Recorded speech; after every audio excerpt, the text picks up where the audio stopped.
But subscribe to both our YouTube and Facebook pages at The One Mic Show, and then follow us on Instagram at One Mic Show.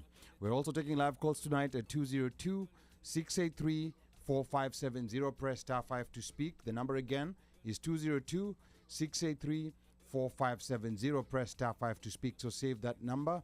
Now, tonight is going to be another Random Friday. We've not had one of this in a very long time. So start typing in the comment section what conversations you want to be having tonight. I mean, of course, a lot has been happening back home in Kenya. The vetting of cabinet secretaries, a new cabinet, like in place. People still saying Mandamano will continue. I believe this is next week. Mandamano itaendelea on the 8th of September. That is on the 8th of August. That is 99. So we're also going to be talking about that. The Olympics have been happening. Unfortunately, Wakenya hajakuwa na chance nzuri ya kuwatch Olympics because of so many things happening in Kenya. But so, tunasema 10K at Westmead. Yeah, 10K, 10,000 meters, Ben. That has been so elusive to us. I think we need to start preparing for that. So please start dropping comments below and let us know what you think about some of these topics. And then again, later tonight, kuna conversation that we're having pale pembeni. People want easy topics ambazo tutakuwa tukizigusia kwa muda mrefu sana. Like people are growing up, people over 35, people over 40, people over 45. Like how do you approach, Remember the question was? What was the question? It's about rejection. Rejection. Who takes it worse? Who takes it worse? Yes, so it's a simple Men or question. women? Who takes rejection worse? Men or women? Simple as that. Yes, so you want to start typing your comments right now Bandia says women. And give us your opinion. Okay, there's some people in the studio. Super producer anasema women. DJ Moshfire pale pembeni pia anasema women. So start dropping your comments and let us know what you think regarding this. Na bila kusahau, tunapokea mziki toka DJ wetu Machachari mleta habari DJ Moshfire, na tutadunda kule viwanjani na Mika Ochjes nambari 7 mgongoni akituletea habari za michezo. Na moja kwa moja toka Kilimanjaro Studios, mimi mtangazaji na mwanahabari wako mpendwa Ali Badawi. Kwetu wananiita mteule na wengine mniite mjukuu wa Masai, because I'm Kenyan by blood, American by design, Masai by choice. Sichagui, sikagui na sibagui. Karibuni. Now, let's talk politics. Now, I don't know whether we're going to talk much politics tonight because there's been quite a number of things happening, of course, on the political scene, in the sports scene, and out here on the campaign scene in the U.S. So it's going to be a mix and mashup. And this is your opportunity to type up below and let us know what you want to talk about. There was that topic or rather it was false information that was spreading on a certain boxer from Algeria being a certain female boxer from Algeria being a man, and this just spread so wide round, which goes to show you the dangers of false information and fake news and what it can do. So we're also going to be talking about that. Please drop a comment and tell us where you are tuned in from, whether you're tuned in from Baltimore, Maryland, whether you're tuned in from New York, whether you're tuned in from San Antonio, Texas, Dallas, Texas, watu wa New York, watu wa California. Please drop a comment there. Tell us where you're tuned in from and what's happening in your city. And I'm your co-host and producer, Ali Badawi. And it's Friday. It's Friday the 2nd of August, and we're streaming live from Kilimanjaro Studios outside Washington, D.C. Now, please remember to follow The One Mic Show on Facebook, Instagram, YouTube, and we are now on TikTok. On panel with me tonight is Mr. One Mic Kamakawa, sports anchor Mika Och will be joining us via Zoom, and our resident DJ Moshfire has been on the decks already roga-rogaing us. And also not forgetting that super producer is none other than Mubelwa Wabandio. And I want to start welcoming, the people who've already tuned in. I can see Washeke karibu sana. Please tell us how things are doing in San Antonio. I can see Stephen JJ all the way from Dallas, Texas. Anasema ndani kama SIM card kwa tenje. So Stephen, tell us what's happening in Dallas. Drama. Squeeze Dallas kumetulia, man. There was a time when there was always something popping in Dallas. So I don't know whether people have grown up or people are matured, or I don't know what's going on. Mandamano. Yeah, ama it's Mandamano has calmed people down. Gadhe hata zinakumbuka kulikuwa na time Mandamano bado Dallas ilikuwa na bruhaha kiasi. Yes, Dallas as always, yeah. So it doesn't matter. Yes, and we love Dallas so much. Hata Mandamano ipunguke utaona. Yes. Madhokodhanio itajitokelezea. Yes, our Dallas people, we love you so so much. Please tell us what's happening there. And then Washeke hapa anasema 88. And then Slay Odwora anasema a Ugandan got 10k. So I don't know that Slay means a Ugandan got 10k, like 10k shillings or was 10K given dollars. Yeah, or yeah. fafanua hapo ni nini? Hiyo 10k ni nini? A Maze? Ugandan got 10k. Yeah, it's not Please making me- fafanua hapo. God damn. Okay, and then Washeke anasema men can't handle rejection. I don't know whether that's factual or whether that's opinionative. Washeke, please fafanua tafadhali. And then Slay says it was false. I hope it was cause I hope it was because that's not right. Yes, it was actually false. NPR reported, like that the International Olympic Committee had to come out and say that that like she was actually born a woman, and it was just false news, false information that was spreading around, and unfortunately it went so far and wide. So I advise people who maybe And then you know how those Rithagli clans. yes, of course. You're brood, and then they're talking about that's a problem with the Democrats, and then being the party of everyone, case, so it just shifted all of a sudden to a different topic. Yeah, it shifted to a different topic. But because I think there's a one point Mika actually was correcting some people in a certain group. It's like, no, the Olympics does not allow. Kuna mutaratara, kuna Yeah. rules and regulations. There are rules. They don't allow transgender athletes. Yeah, so people. I think we've gotten to a point where people have become lazy when it comes to checking information, and these people who spread false information, they know how to do it in such a way that they will not be fact checking. It will just spread, go round and round and round, and now there's a narrative that's forming, and people are running with it. It's kind of the same narrative that happened with the French soccer player, what's his name again, Ashraf Hakimi. It was a narrative, but until today, some people believe that story was that it was a true story. But that's just how false information spread. This being campaign season in the US, you have to be very careful and vet any information that you get, anything that you receive. Consider it fake news until verified. Please just consider it fake news until verified, unless it's coming from a reliable source. Like the One Mic Show? Yes, like the One Mic Show. Understood. I'm not even gonna give ourselves that much credit. I'm gonna say, Omera, give us credit. Let's move on. I'm gonna say, like a source that has accountability, because one thing is that sometimes people tend to call us journalists because they've seen us doing this for a very long time, but we always emphasize that we are not journalists. So journalists go through a certain process when it comes to collection of information. When it comes to collection of information, so we are not gonna take that away. We're not gonna take that away from them. There's a very serious vetting process for journalists when it comes to collecting information and verifying sources. So to me, if you get information from let's say Nation or KTN or even CNN or any other major news station that has accountability, meaning they can be taken to court if they spread false information, then at least at that point, because even the major media sources sometimes get it wrong, they always come back and correct it if they get it wrong. So please be careful of that. And then Washeke is telling us she's tuned from Venus. Sleodor is saying she's tuned from Mars.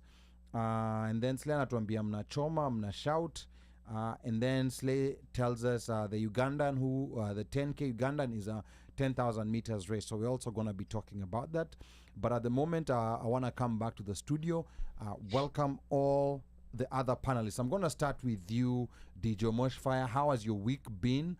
And tell us, what has been the most exciting thing that you've seen or you've had or you've done this week? DJ Moshfire. Santeni. Good to be back in the studio. Karibuni to our fans, our peoples, and of course, Ali. Yeah. But the week, this week flew by. I don't know where the time went. All of a sudden, it was Friday. In fact, in my mind, I'm even thinking it's Saturday. I don't know what happened. And by the way, we're in August, in case chaps didn't know. And Imagine. Yeah, so the rest of you guys mutayarishe kashap yako because this is my birthday month. So I just want to let you guys know na musijifanye ni kama mjui. Now, what did I do that was spectacular? Let's just say I survived the week. I survived the week. And this week it seems like we had less rhetoric coming from Kenya. So I think we had time to dial down mentally. And the Olympics has been, I guess, a good time filler, or at least it's taking you away from all the serious stuff, for lack of a better word. Now, granted, we, what is it? We are quarterback, what do they call us? Armchair quarterbacks over there cheering. Monday morning quarterbacks. Yes, we are really cheering. That one too. We're cheering our Kenyans, and because athletics has started, Kama Leo was day one. What? If that was anything to go by, all records are being broken. All, not one, all. Okay, been a week of fire and fury. Uno Mike, kwako, like how's your week been?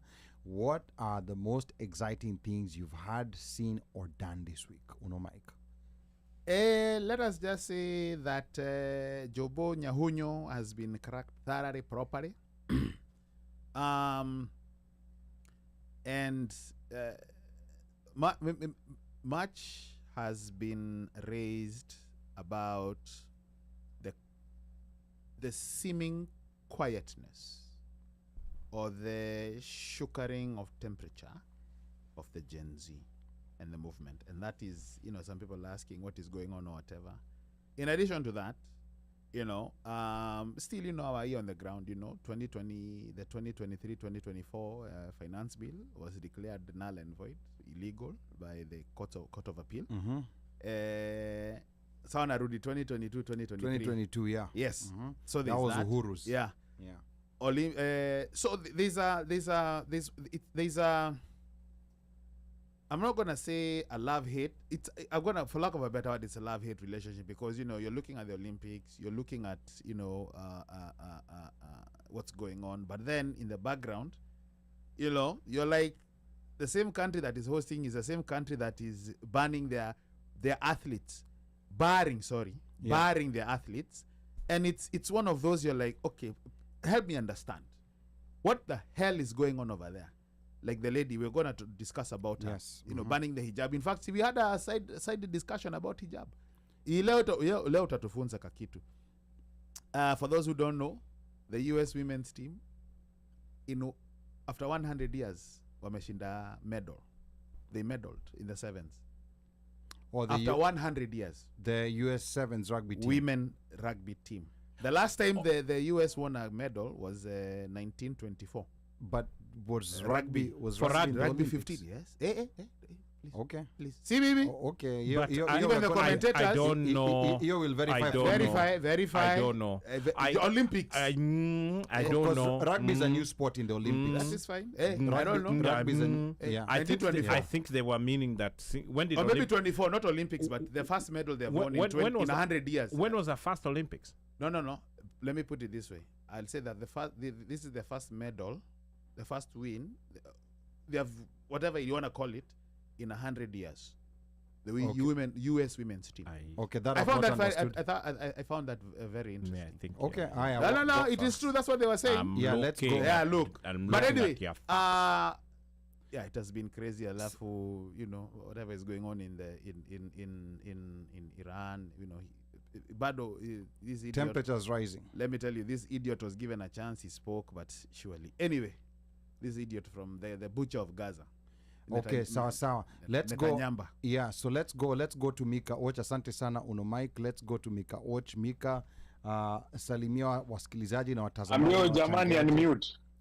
You're on unmute. You have been on unmute, bro. You can't hear yourself, Mika. Yeah. You have been on unmute, bro. Yes. Please. So I've been on unmute na jaribu kukutetea ulikuwa unaongea tu utaki niongee nikutetee no wanda wamekupiga. Haya, sawa. Hebu nitetee kadhe. Okay, talk to us. Endelea kupigwa. Side wewe acha. Talk to us, Mika. Anyway, to help Uno in his claims, he confused himself. This is the first medal the US 7 teams have won in all competition. Ever. Ever. Men, women, other. Of course. No, wanawake. So have the Actually, US So Go ahead. define that again, Mika, because I'm still not quite understanding it. It's a first medal in what? in any it's the seventh team. Both actually, it is the first time in the sport. The first time that the Americans brought any silver in sevens in a world event was in 1924. And actually, no, not in the world event. In a rugby event was in 1924. That was when the team won gold in 15s. Gold in the 15s. So rugby was there in the 15s. Olympics kitambo ikatolewa. Omosh. Oh, so rugby used to be in the Olympics. Yes, before Yeah, Omosh running his kitambo mouth. 15s. Okay, but it wasn't the women's. It was rugby. This is the. Okay. It was rugby. This is Rugby. the first. Okay. The Men's or first women's, it medal doesn't matter. the Thank US you, has Mosh. won Thank you, Mika. rugby medal. Thank you, Mika. No, Yeah, lakini 'cause- Uno never knows his facts. That's why you know. No, but I know they won a gold. It has been 100 years. It's somewhere in between. Nyof, Because from my understanding, and I think the US women won the bronze. no, They won won the bronze. Yeah, they won the So bronze. that's but what it's I'm the saying. first medal. That's why Uno say the medal. Hakusema gold. I said this is gold. I said medal. Okay. So since 1924 walikuwa hawajaishinda kitu yoyote, both the men and the women. So this is the first. Then 100 the years. women won this medal. Okay. Because remember, rugby came in. Ilikuwa Brazil. Brazil was the first time we had rugby. 2016, yes, I remember that. Yeah, Brazil. Sevens Brazil was or the first time 15s we or had coming rugby, back? and then the second time we had rugby was Tokyo. Yeah. And Fiji won the last two golds On the men's side. on the men's side, yeah. And on the women's side, I know Australia had won some medals, or New Zealand had won some medals. So the US actually, Australia were going to go on a Three-peat. on a three-peat of winning medals, and the US spoiled that. Anyway, going back to Ali's question, how's been my week? Hey, my week has been funny. I hurt myself on Sunday. So I've been on recovery. Man, when you're used to going to the gym, it's so hard when you can't work out. Hiyo time ya kwenda gym inafika unasikia ni kama unadungwa sindano, lakini huwezi enda because the doctors told you to sit down so that you can recover. Apart from that, I've been just looking at the politics, and I can see the politics is shaping out for quite an exciting month in both areas, both in Kenya, both in the US. In Kenya, we are seeing the political class, assuming they've won, everything is back to normal. We saw the president doing tours all over the country, showing how things are good. We've seen his people going back and getting back. Whoa. They're getting back and they're talking. They're in public. They're talking. They're assuming. We look at the other side, the ODM side here. There was vetting for the CS positions, which clearly shows there's no vetting that actually happens. And the funny thing is that I realized that everybody who was of the CSS who were coming back, all of them had an average of nearly 120 to 150 million in wealth increase in that 1 year span that they were CSS. You're talking about the last time they were audited, they were 380. This time they're being audited, they're 400 and yeah, they they're had to like declare. 520, 510. Like you see, there's like all of them had. It's like they were coached on the answers. The increments that was what their name. And it was also something funny that I discovered is like when somebody is asked where they got their wealth, they say the wealth is for them and the spouse. Like it's a family, so you It's cannot joint, really yes. dispute or investigate one person to understand how much the other person is coming. So that to me doesn't really give too much transparency. I believe accumulation of wealth should have been divided. But still, that Mika, point. 150 million in a span of less than 2 years is a lot. Even But for it people doesn't who make are sense. high It doesn't wealth, make sense right? so much. As a Yeah. businessman, I'll tell you That's more than $1 doesn't- million. It doesn't Yeah. make sense because if it was income from your businesses, I would say yes. But net worth means you've taken out all your expenses. That is what you've added to your value. The thing that they were saying, most of them, and that's why I believe all these questions were already forwarded to them, and they already told how to answer them. So this is just a sham. A common thread that I was seeing amongst all of them, and I've not watched all the vettings, but a common thread from the ones I watched, they're all saying asset appreciation. Asset appreciation. Asset appreciation. So which asset is which this that's assets is appreciated? this and that then, you have which is the funny thing, Ali, because Yeah. right now, if you look at the trend of government in Kenya, we've had a lot of companies pulling out, right? Yes. Correct. So the most asset that will appreciate in Kenya is land and what do you call it? Land and houses, right? Appreciation of houses in Kenya is going down, it's not going up. That is true. Right now, if you have a tenant moving out, the next tenant is not coming back with more. Utashukisha rent. So it doesn't make sense. And then if we're looking at other conventional type of businesses, unless, but then that can also be true because remember, things like garbage collection, the papers and everything, they're turning back into monopolies. So it might be that somebody who I believe has growth and his growth is from his business is Machungwa, Kimani Ichungwa. Anatokaje Ndindi Nyoro? Machungwa. Nyororo. Ndindi Nyororo. Nyororo, yeah, because Nyororo is the highest shareholder of KPLC as an individual. Huh? Yeah. And KPLC prices all keep going up and his share Hey, prices just keep going up. KPLC, So wow. for him, I can understand why he's at 4 billion. Was it 4 or 5 billion when he declared as well? He was the only person who was in the billions. So you look at it and you clearly see the corruption that is there in the country and why you can understand now if somebody who doesn't understand politics who will ask why would ODM want would want CS position, you can see how if somebody can make they increase their wealth in 150 million in 2 years, you can see how lucrative those positions are and why it will be like a reward, a sort of a reward when you're buying out people to come join you because you cannot buy them out in parliament, but giving them out this year's position to that party, you're giving that party a cash flow that they can work on it. Like as I'm saying, things were setting up themselves nicely for the next month on how things are going to come back, on how we're going to see when the Nane comes, you're going to see the protesters coming back. I think they're different. I don't know if you guys listen to the Jacaranda Bunge la Mwananchi. I will recommend people to listen to that. Yes, the one with Kasamuel or Kasmuel. Not Kasamuel, not Kasmuel. No, There's a Bunge la Wananchi. yes, he was on Jacaranda. Bunge la Wananchi. That's what I was asking. He was there. He was on. Yeah, Bunge la he was Wananchi. there. Yeah, but I'm saying Bunge la Wananchi. Yeah, I don't know if people listen to it, but if you listen to that, hao ndo wanakuanga madai hard na psychophants wa siasa. Hao ndo wanakuanga wala hiyo ndo ground unasikianga ground. Now, And those are the people who actually are coming to demonstrate. The Gen Zs wale watoto wa KFC na nini waliacha kuenda kwa streets. Wataenda kwa streets wengi. Watoto wa KFC kidogo wanaenda, but most of the people who go ni watu wa ghetto. Watu wako ground. Those are the people that you're supposed to. If you get a chance, go listen to those people. Go listen to what they talk. They're psychopaths. Kuna watu kama kina Nuru Okanga, who is Raila damu, he bleeds Smith, dreams Raila, but when you hear what he's speaking and how he's complaining about it, it just shows you whatever the government is doing with ODM is not, they're not buying it. So I feel the political setup is setting itself well. In the sports side, as Aliyah said, you're going to talk more about the Algerian boxer. There are actually two athletes. There's also an Asian athlete. And if you guys remember a few years back, we covered this extensively in the sports segment when they were going after Caster Semenya. yes. They've done this also after there's an Indian athlete, I've forgotten her name, who they did it. And then they also did it to a young Kenyan girl who was coming up. She would have been one of the most dominant runners right now. But they had to say that she was a man and she wasn't. She was a boy and she wasn't a girl, and they wanted her to take some meds, some hormone blockers, and they just killed her career like that. And so we're going to talk it in different angles and see why is it. If you've noticed, there's a pattern. It's usually African or Asian athletes who are looked upon like this, and it's quite shameful, especially for that Italian boxer.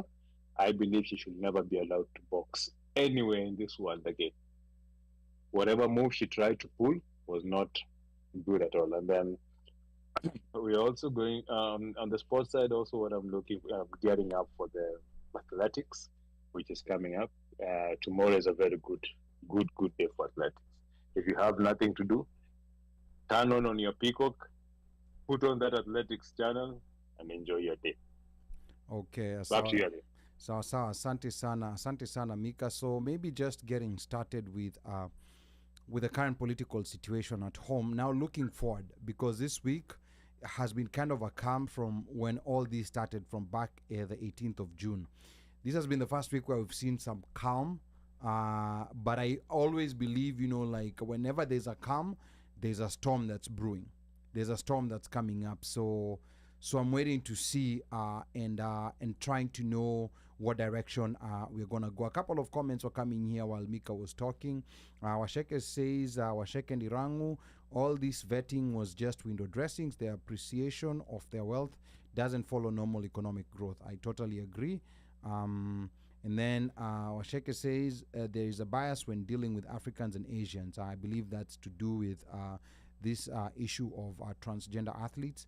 And then Slayano's athletics ni channel gani? I think itakuwa ni Peacock. So unless if you have NBC, you have to go to Peacock or the other NBC channels. Or of course, USA. If your Fire Stick it was given to someone in Enugu, Nigeria, then you have to go watch it in Enugu, Nigeria. You browse. Yes, you browse. If you have a Fire Stick, Konabora Lounge. yeah. And then I can see also Felista Nduta, like for the first time is tuned in live. And I said, my guys, tuned in, getting ready for work. For those who don't know who Feli is, all the beautiful stuff that you see on YouTube, on TikTok, on Instagram, ni kazi ya Gen Z Felista. So you Na Facebook. Na Facebook pia. Na Facebook pia, of course. Yuko huko maandamano, na pia yuko huku aki-update. Ana edit. An update. So Felista, asante sana. Thank you so much for the good job. Felista ametosha mboga kuingia kwa ile group yetu ama bado? Ametosha mboga. Ametosha? I think. Ama tumweke nje. Hapana, mtamwaribu, mpeni time kadhaa kae. Okay, sawa.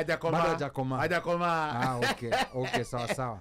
Felista, asante Huko sana. mnakuanga very radical. Mnaweza mstua. I know. Lakini Mika mapema ndio best bro. Mapema ndio best. Ndio ajua mapema. Si ndio? Unajua nini? I'm actually muongeze Ali. You handle yourself. Muongeze yuko sawa. Okay. Mapema ndio best. Hiyo najua ni exclusive club ya all the people who tune in every week to the One Mic Show. It's an exclusive club. Kama unataka kuja kwa exclusive club, pia wewe kuona tune in every week onto the One Mic Show. Nilikuwa naulizwa mbona Baba Hanya ako ndani. Kwanza wewe uko na kesi about Baba Hanya. Nyume You have a case kwanza. Juu tuliwaona kama wame make time. Akona kesi mbili by the way. By the way, kuna ya Baba Hanya na kuna moja anajaribu kulenga tukimuuliza maswali mimi na Umoshi. Hiyo nyuma ya tent. Lakini hiyo si Lawrence. I am calling out Priscilla. Where's my camera? Where Priscilla? Mama Hanya. Priscilla. Okay. Geda. Si tunajua Geda. Okay. Geda, please. Infikia saa hii. So for those who are not familiar, remember the episode we had last year of the Gen Zs, the 19-year-olds. It was Rehema and Jide. So Jide. Now it's a parent's stand to come to the studio. The parent's stand. Yeah. Geda. No, but I'm 100% blaming this on Uno Mike. Yeah, he has not enforced. He has not facilitated. No, he has not enforced. He has not facilitated. He has not smoothed it over. So prove us wrong. Yes. Prove us wrong. Yeah, I think these are things that when you're engaging, you need to be holding something in your hand as you engage. Nama we Geda we. Yeah, I agree with you. So yes, that one right there. Yeah, but anyway, going back to Kenya. Now looking forward with the situation, of course, it's been a week of calm. And whenever there's a calm, there's a storm that's brewing. Mbiu ya mgambo ikilia kuna jambo. So I think, yes. It doesn't sound good. No, there's always a storm that whenever there's a calm. Our hearts can't take any more. No, whenever there's, I mean, this, by the way, this thing is non-stop because if it stopped, correct. This guy will finish people. Yes, the movement. We've had people who've been killed. We still have people who are missing, people who are being abducted. These things are still happening. Yes. So, I mean, just looking forward. No, you're right.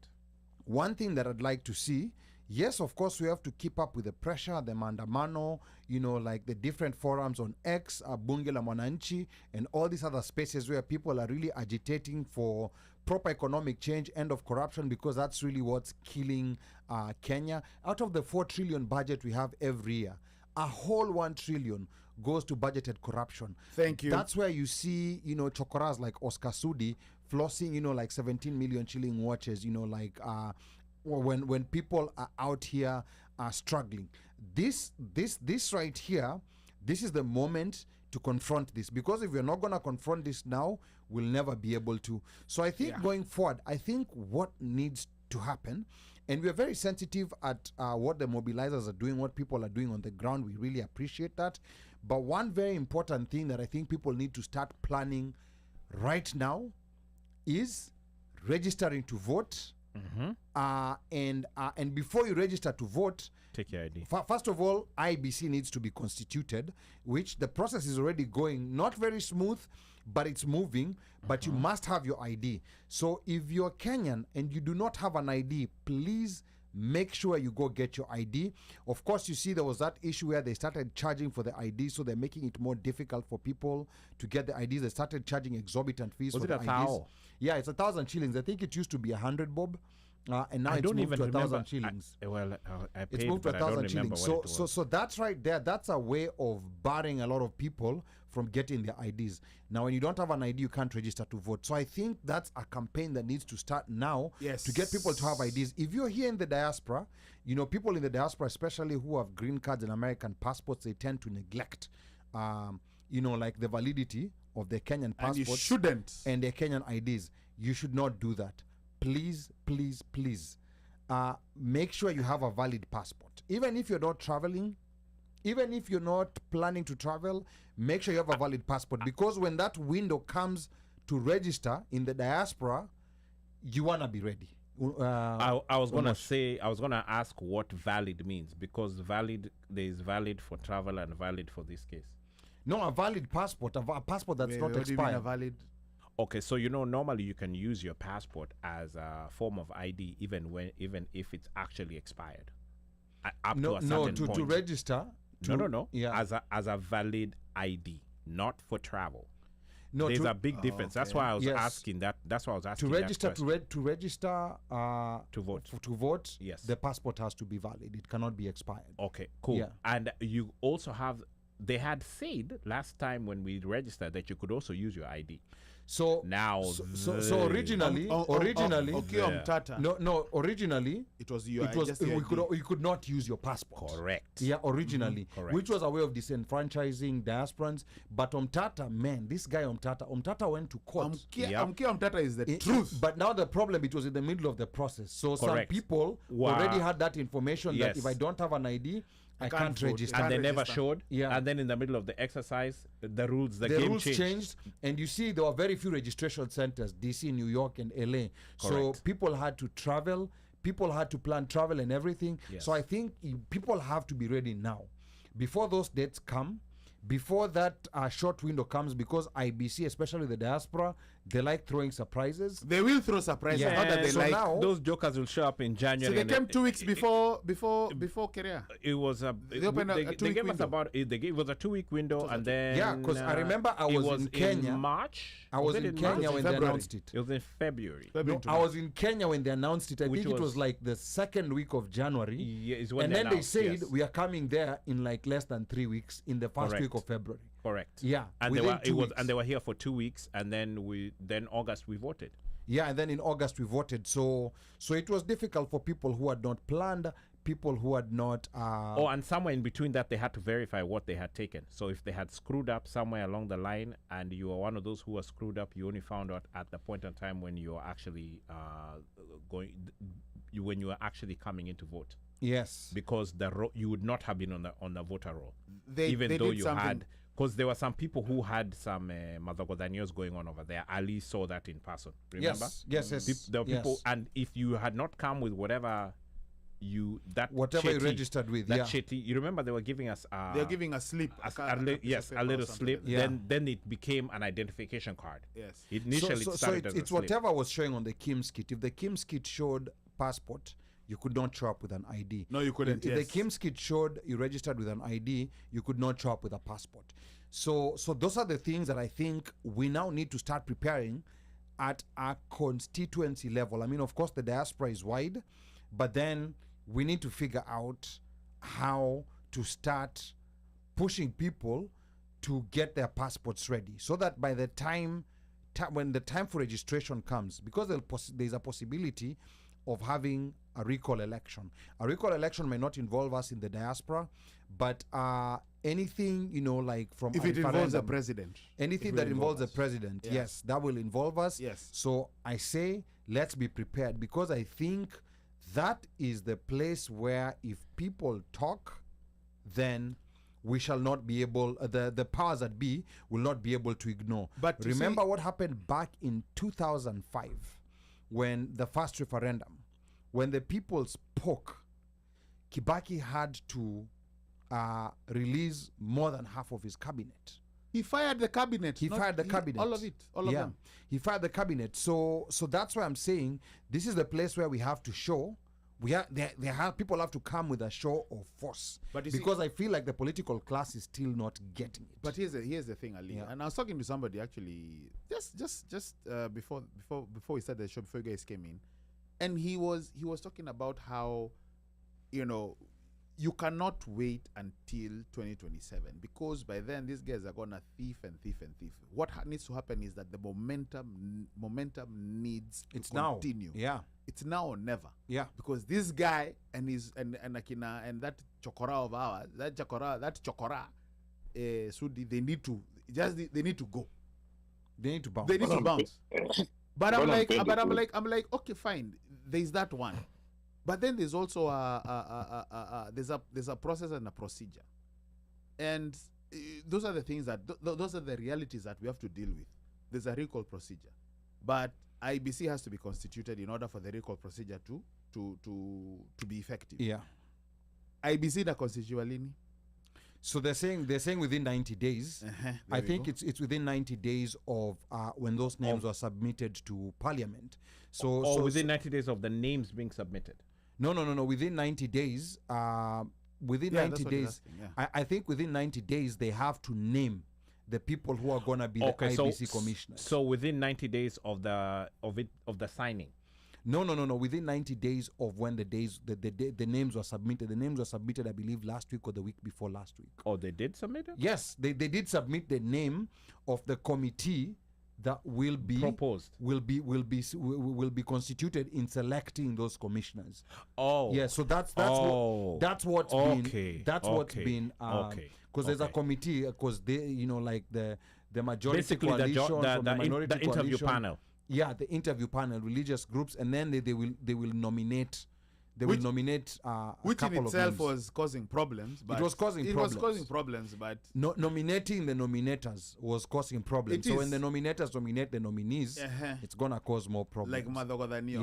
Yes. So we are waiting for that. It's not gonna be a smooth process. No, it's not. But regardless of whatever quality of people we are given, let us be ready. I think that's just what people need to drum in and people need to understand. And I know Mika wanted to say something. I'm gonna read a couple of comments before Mika says something. Washeke says Sudi is tuned in. Yes, tell him to tune in and tell him to come up at Kilimanjaro Studios, where we are gonna deconstruct him vipande. And then Washeke says they can't register to vote without IDs, and the government hasn't issued IDs in months, which is very problematic. Yes. I think that's another big issue that needs to be addressed. And then Slay is saying, what if you have the old school ID? I finally renewed my Jamhuri passport. I think you're good if you have your passport, but also just go to the Kenyan Embassy website and just figure out what you need to do to get your. What does she mean by ID. old school ID? Yeah, Because I don't think the ID that she has is the ID that she has is It's not valid. the ID. valid. ID number is changing your mosh. No, I think the old school I ID. understand, I use my old one. See how Mosh. Okay, the ID that I Yenye originally ni got. kubwa inatoshana na passport. Yes, and the Slay doesn't have that, so it's He valid. wouldn't have Okay, that. so It's valid. Slay, you can confirm that for us. It's valid. Yeah. Ile slay ako nayo ni ile mimi niko nayo. Si zile zenu zenye zilikuwa Okay, unaweza piga nayo so mtu picha copy yenu ni ya hapo. color ama picha yenu ni ya black and white? Yeah. And then Slay says, or rather, Washeke says old school ID is still valid. And then Slay says, let's hope What I is can old make. school for Washeke? Let's hope I can make to DC ama LA. And then Washeke says, let's plan to go together. This can be a very good reunion.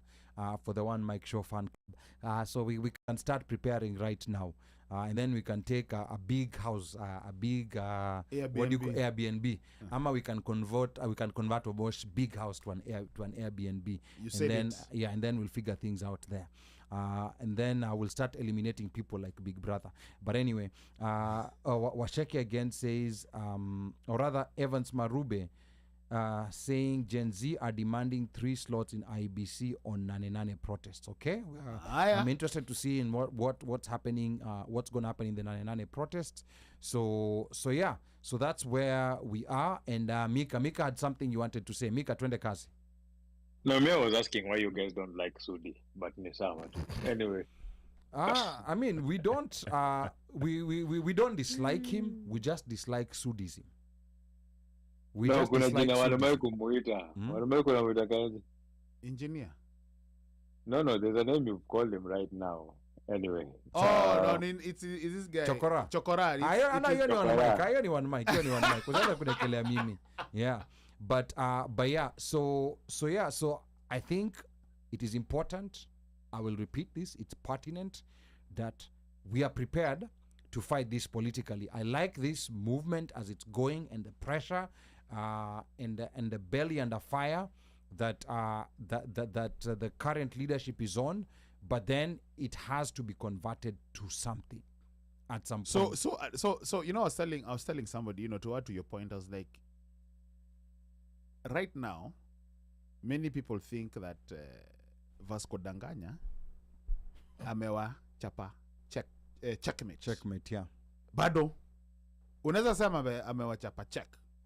So the way I look at this, you know, like when I look at this in the context of previous handshake, or this one they're calling it broad-based government, whatever the hell that memeans.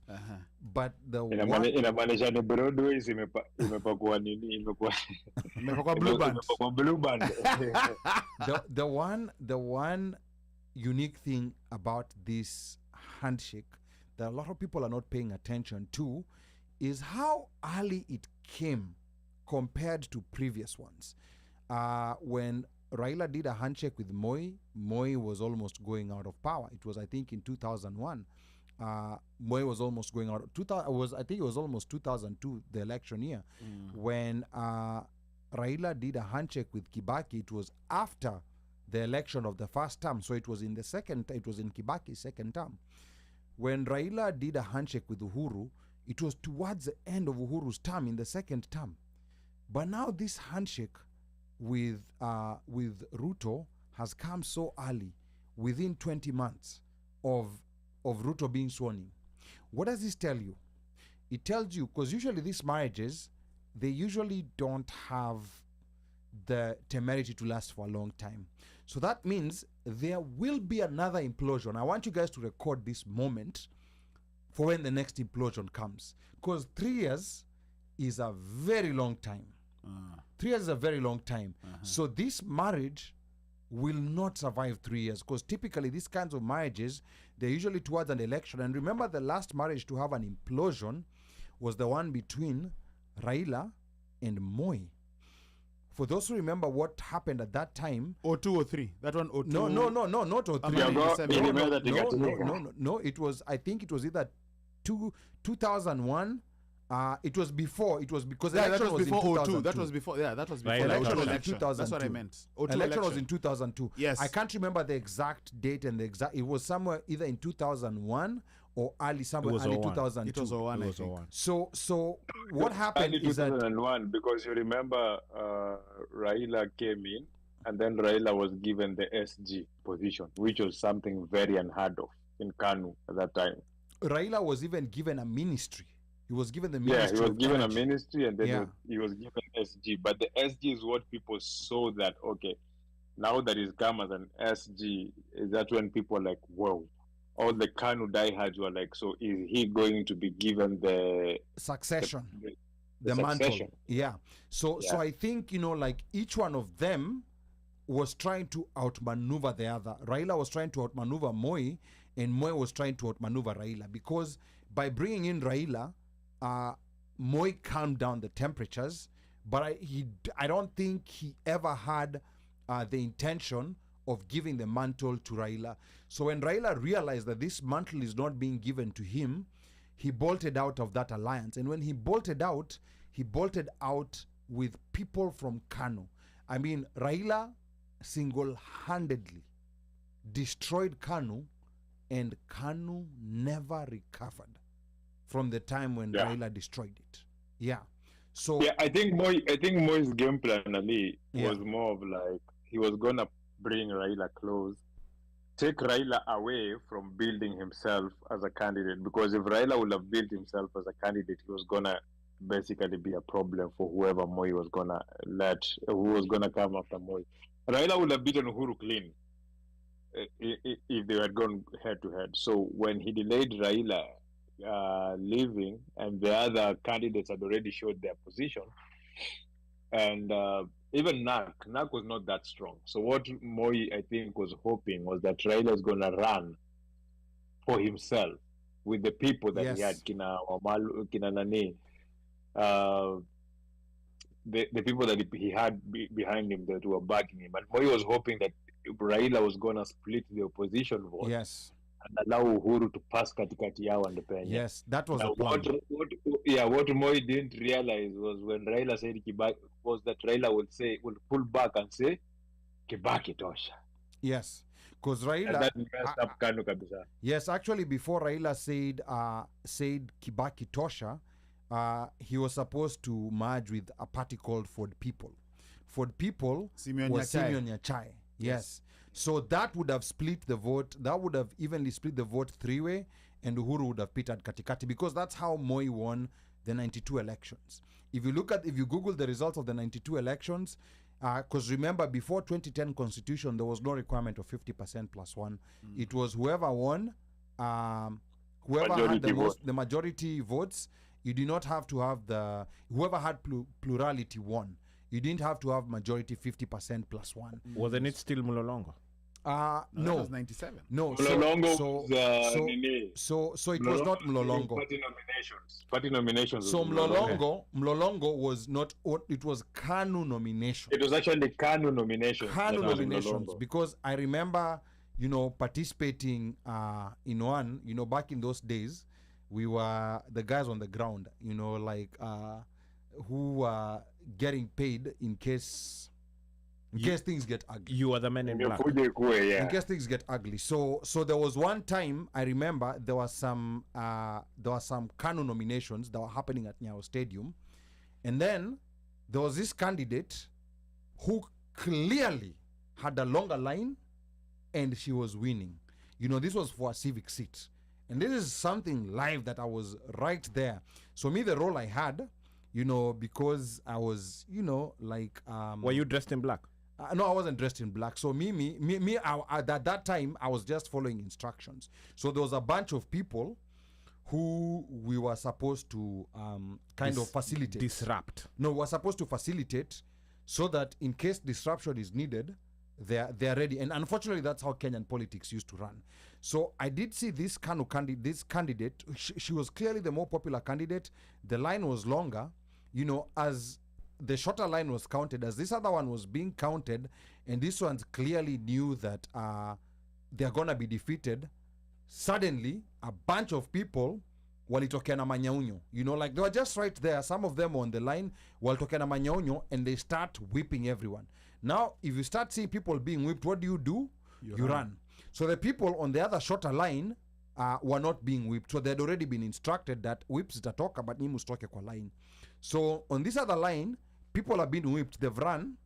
And So they the head back to shorter the line- shorter line. No, so the shorter line, the people are still there. Ah, got it. So The the people other are one is still there. disrupted, so you can't count them. So the other one is disrupted. They can't be counted. So now when people, and once, like you've unleashed whips, if they are women, they're younger, they're not good. They're not coming back. So that's how nominations used to work. Elections used to be like that before 1992.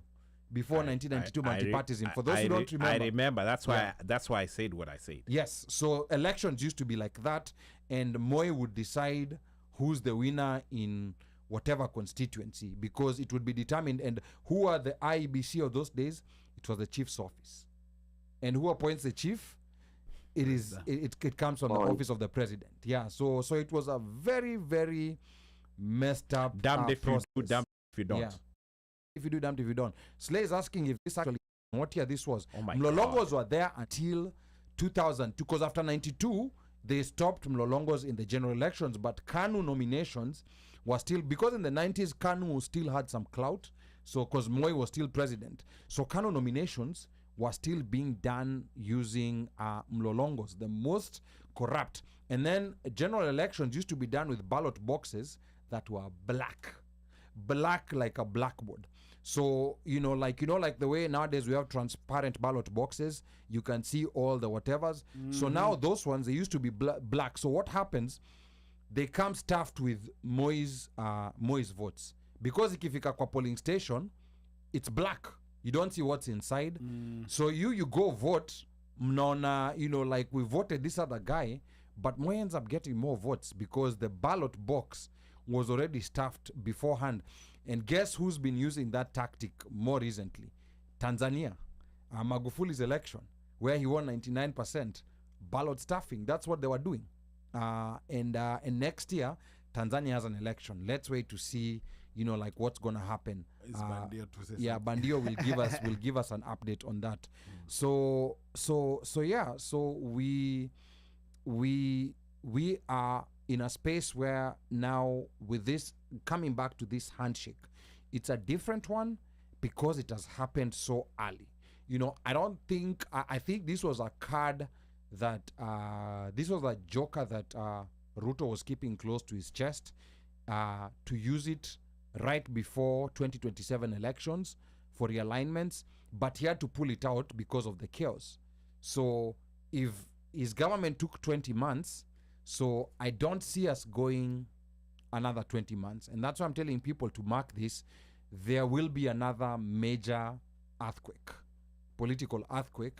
And this earthquake might involve Raila fishing Ruto's people, like he did with Moi's people. Because remember, when Raila left KANU, he left with Kalonzo. But he left with Saitoti.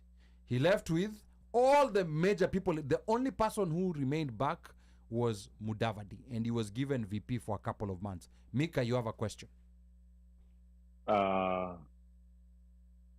Who do you see him? Who do you actually see him? Who do you see him pushing for 2027? Because I don't see him on the ballot. I don't see him on the ballot in 2027. I will not be surprised to see him push my friend Ali Hassan Joho. Watch that space. And now I'm talking politics. I'm not talking what we want. I'm just talking politics. If there's another political chess master, it's Ali Hassan Joho. Kenyan politics has changed. So right now,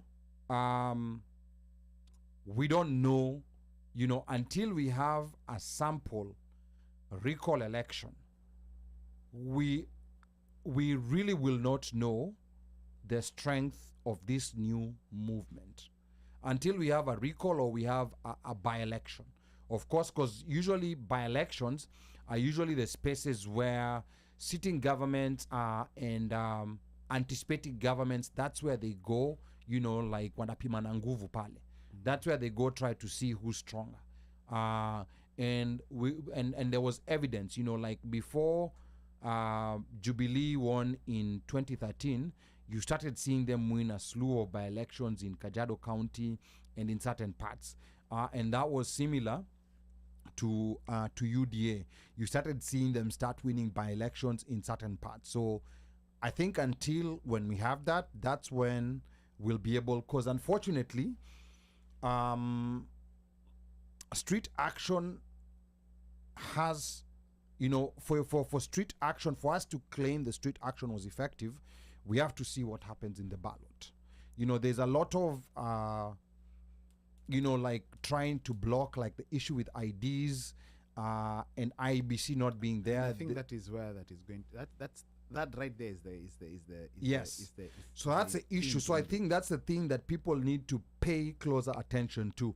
And I think my advice would be, work with what we have while keep fighting for what you want. True. Yeah. I'm in agreement. So right now, if there's issues with people getting IDs because they're too expensive, or because like they're not being issued, so something needs to be done for the issuance to start. We need all these young people to go out and get IDs, such that when a push for voter registration starts, they all go en masse to register. Because I think that is it's not the ultimate joker, like kama unacheza kadi, but that is another sure that is a sure way to really put a stamp on what we have been doing, or what Gen Z have been doing for the last 2 months. Mhm.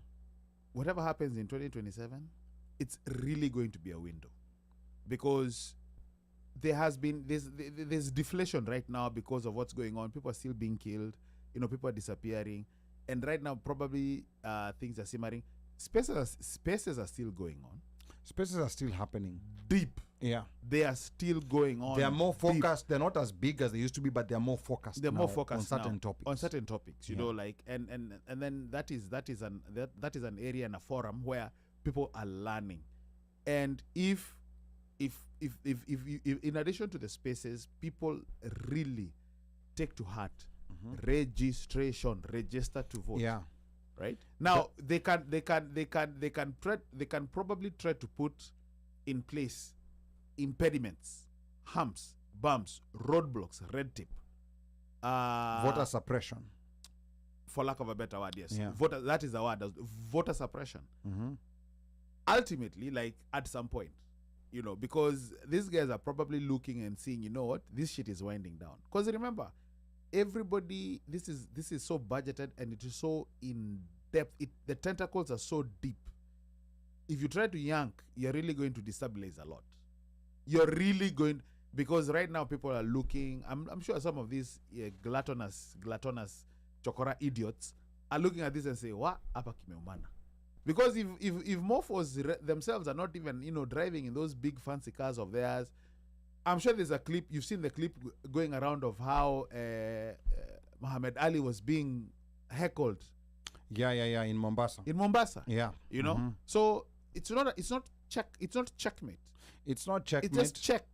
It's check. But these guys, things can be done. Yeah. But now, for things to start, things need to start happening now for things to align well. Let me read a couple of comments here that have been coming through while we were talking. I can see here. Let me see. Stephen JJ saying millennials na Gen Z tuko 25 million strong when M1 chose Uhunye. And then Slay says politics is a dirty game, especially in Jamhuri. Politicians switch sides to what suits them individually. This actually happened. What year was this? I think this was the question he was asking about, those tales of Rao and That was his former 92, handshakes. 97. Yeah. 92, 97. No, the handshakes, his first handshake was in 2001. Yeah. That was before Keria. Then he went. Yeah. Then did But the he handshake with- he ran for election in 97. Right. He ran for president in 97. That's what she was asking. Yeah. Took pause in 2002 and then ran again in 2007. And then Steven JJ sema Joho hawezi shinda mazee. Hiyo ni kama Gen Z wamechukua voters cards kishenzi, but I still don't see it. I agree with you. I think it will be very tough, but I was just answering in who, if Baba doesn't run, who he's gonna front. He's not gonna front, like one of those guys from Nyanza.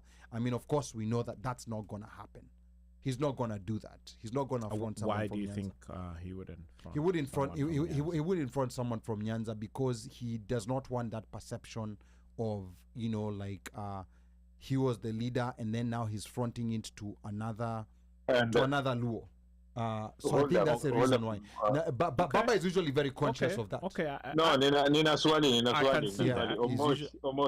Omosh, Mhm. who do you think in Nyanza can be endorsed by Baba to run on a national ticket? Right now, I would have to think about that. I don't see somebody standing out. There's one guy I see, but I don't know if people would would give let him me day tell of you. time, Otiende Amolo. I don't know. Otiende Amolo. I don't know if people would give him day Politically, of time. yeah. The I thing mean, Because is- he was stifled. I think he was The kind of thing like is- told to sit down. yeah. Go ahead. You know one thing. You know one thing about being a presidential candidate in Kenya. You also have to have that national appeal. Like you have to Yes, have put your name on. Correct. The name Correct. has to be there in Metoka, right? Correct. And that is why, if you see among the nominees of the Joho and Oparanya, those two people, those are the two people that I might see him if he's pushing somebody. Those Yeah. are the two people that pushed in terms of Actually, I won't be surprised to see a Joparanya ticket. yeah. So those are the two people that I would say. The same way right now, if we say, for example, we were going for on the UDA side, right? Mhm. Let's say on the UDA side, for some unforeseeable reason, Ruto is not on the ticket, right? Mhm. They're not going to. They will definitely not give it to Gachagua. Oh, definitely not. Definitely not, Yeah. right? In that UDA stable, how they will do it, they will go for somebody like how can I say, Akindiki. Kindiki This has, is Kindiki has somebody no- who's been he's not the most appealing, Yeah, but right, his yeah. name has been in everyone's Yeah. name. I'll say Right. this. Everybody's mouth, like it's somebody who's you see or they will go to why am I forgetting this name? Somebody like Chesang. Chesang is also a name. It's not the most likable or appealing politician, but he's more known. So on the other side, it has to be Ruto and Ruto, as somebody else builds his profile. But you see the way Kenyan politics is held up, and the way that if they were trying to do marriages right now and how they're going to do them, it shows you why Ruto chose to go across the aisle and work with Raila, because on his side, apart from him, there really is no one who can walk around the country and have the same influence as he does. And you know, to add And on, it got to a point he needed, and it got to, Yeah. and he got to a point where he needed to sanitize that national image of himself, and he had to go across the aisle to clean it up. Ali. okay, let me go to Uno Mike, and then I want to add on to something that you've said. Mika. Somebody that, and by the way, I'm just thinking from the outside looking in. So, but you guys can correct me. But I think also somebody. But we're that- also on the outside. no. You guys are more like really you call We're aware. You guys are sort of connected to ODM ground in any please. This is a Wait, WhatsApp group wacha zenyu. hizo, wacha hizo. But I think See, somebody. we are Gen Zs, but I we are think, Gen Zs. yeah, whatever. But I think also somebody that can be fronted and people can actually coalesce around is a senator from Nairobi, What? Sifuna. Oh, I don't know why I was thinking Sakaja. Yeah. That's the governor, bro. Yeah, I don't know why I was The thinking hell is Sakaja. wrong with this guy? Yeah. I The was governor like, formerly known as.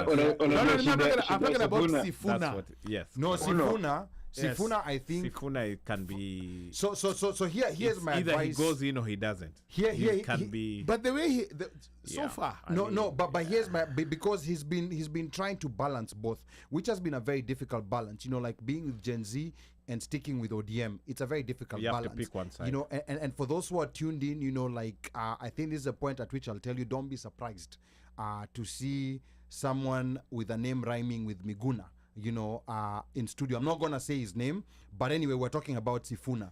For Sifuna, guy. here's my advice, you know, like, and I will tell him this, you know, because I will be seeing him, you know, like now I'm revealing stuff I'm not supposed to be revealing now. This is the advice I will give to Sifuna.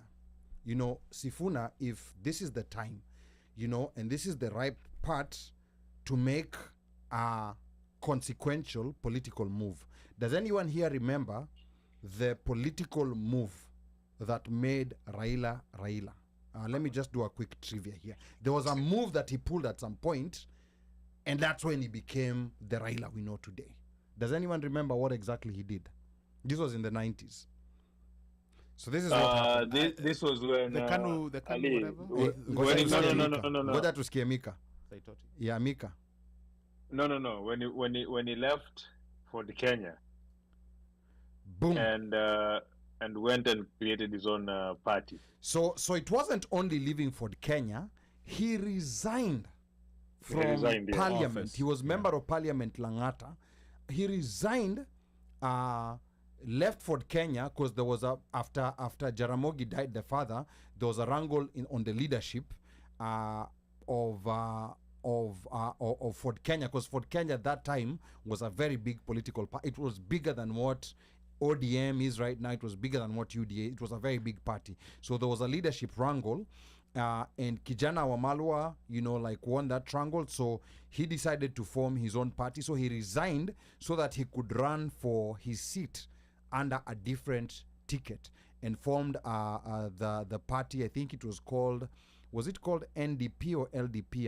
NDP. It was NDP, yeah. So he formed a party at that time. Democratic Party. Yes, and that's when, especially his community, first of all, saw him, because Jaramogi was the leader before that. After Jaramogi Correct. died, you still had Orengos. They were all, Raila, by the way, he wasn't even up there, because the Orengos and the others were up there. Jaramogi's closest lieutenants were Orengo, Paul Muite, Gitobui Manyara.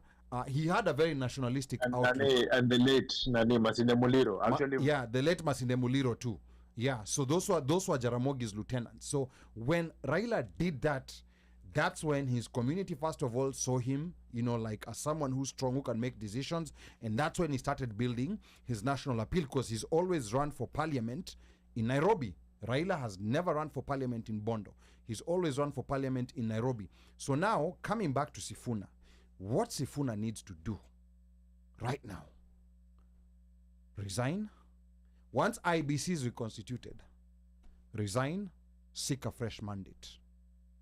Once you do that, you will get respect from the Gen Zs, and you can start preparing to become the Gen Z candidate, because there's no candidate who's been picked so far.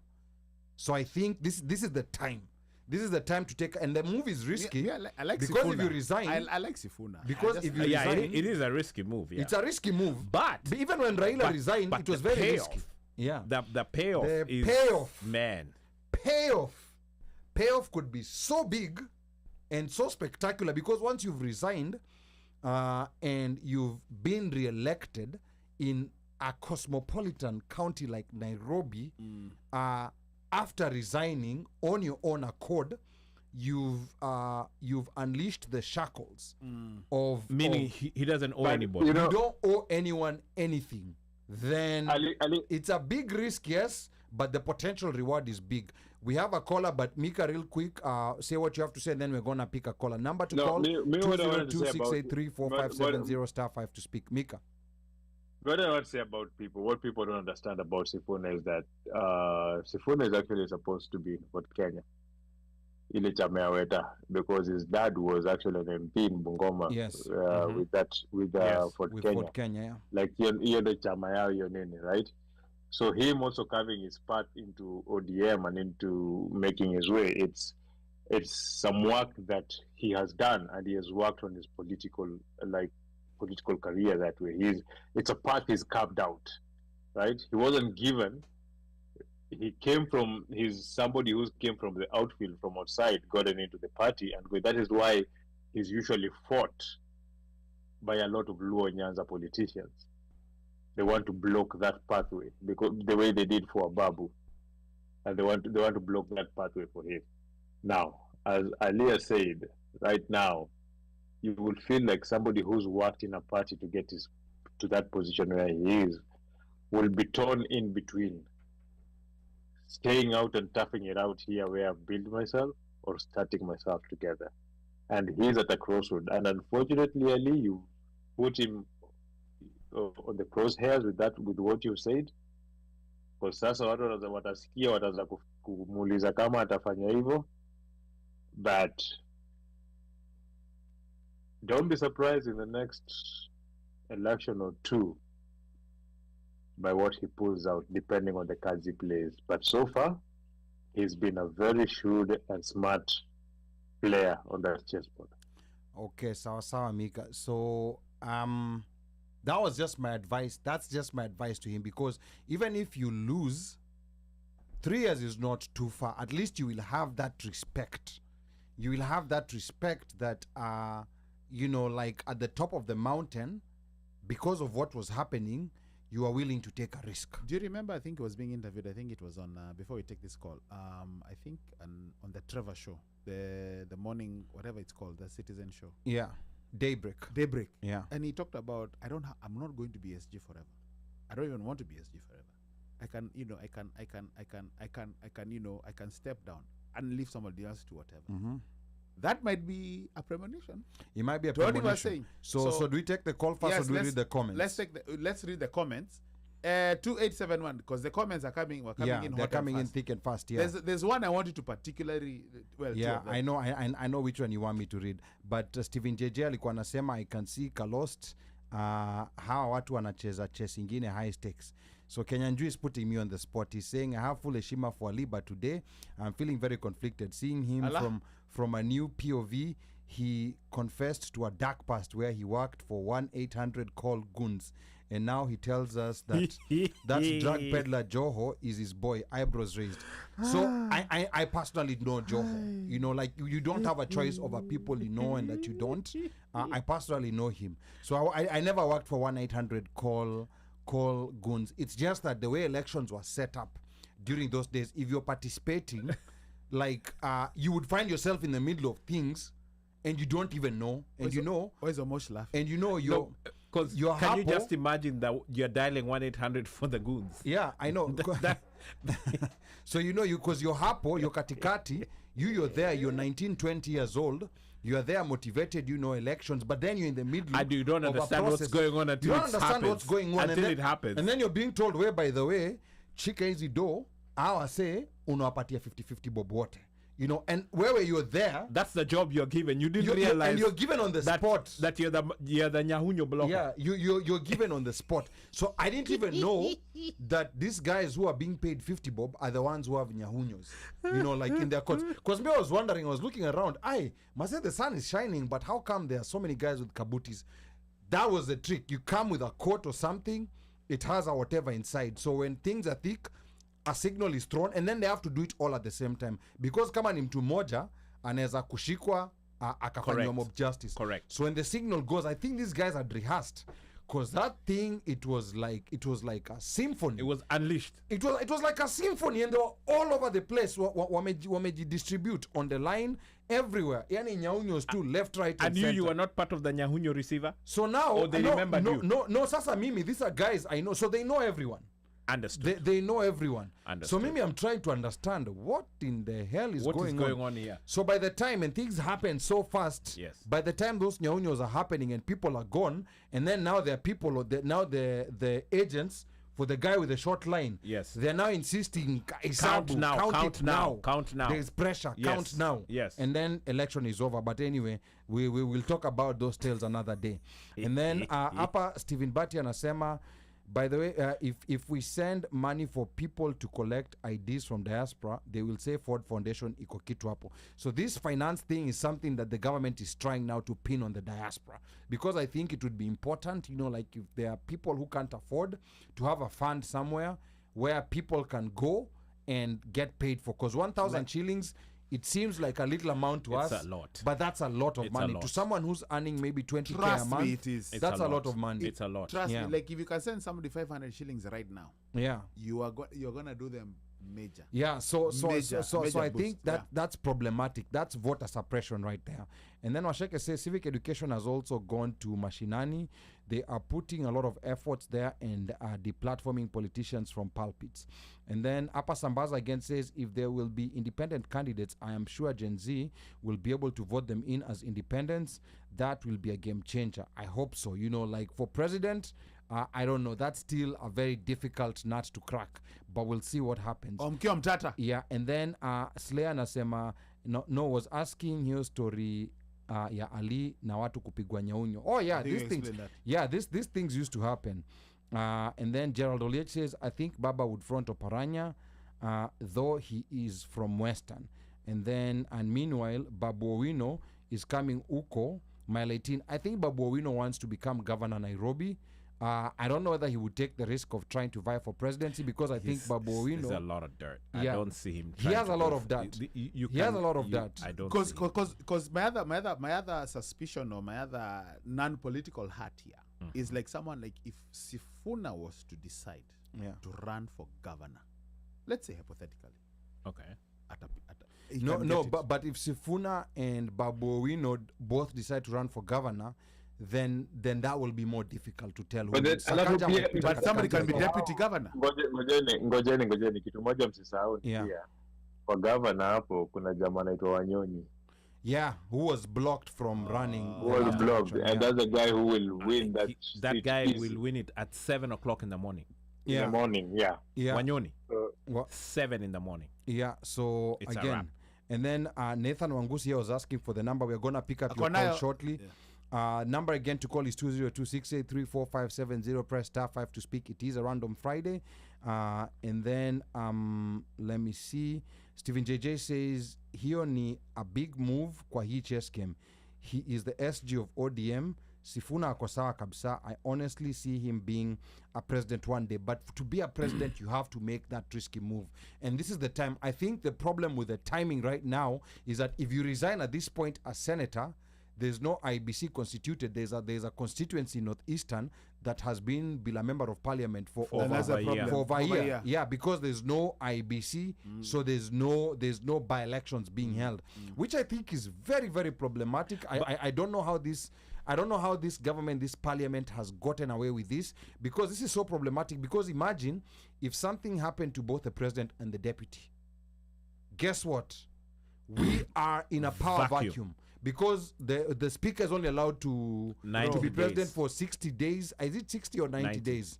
90. And then after that, if there's no IBC, guess what? You have- it's fair game for the military. You have actually even really pressed on the 2/3 gender rule Yes. being chomolewad. Yes. Because I was listening to some lawyers really talk about what is the requirement for the 2/3 gender rule. Mhm.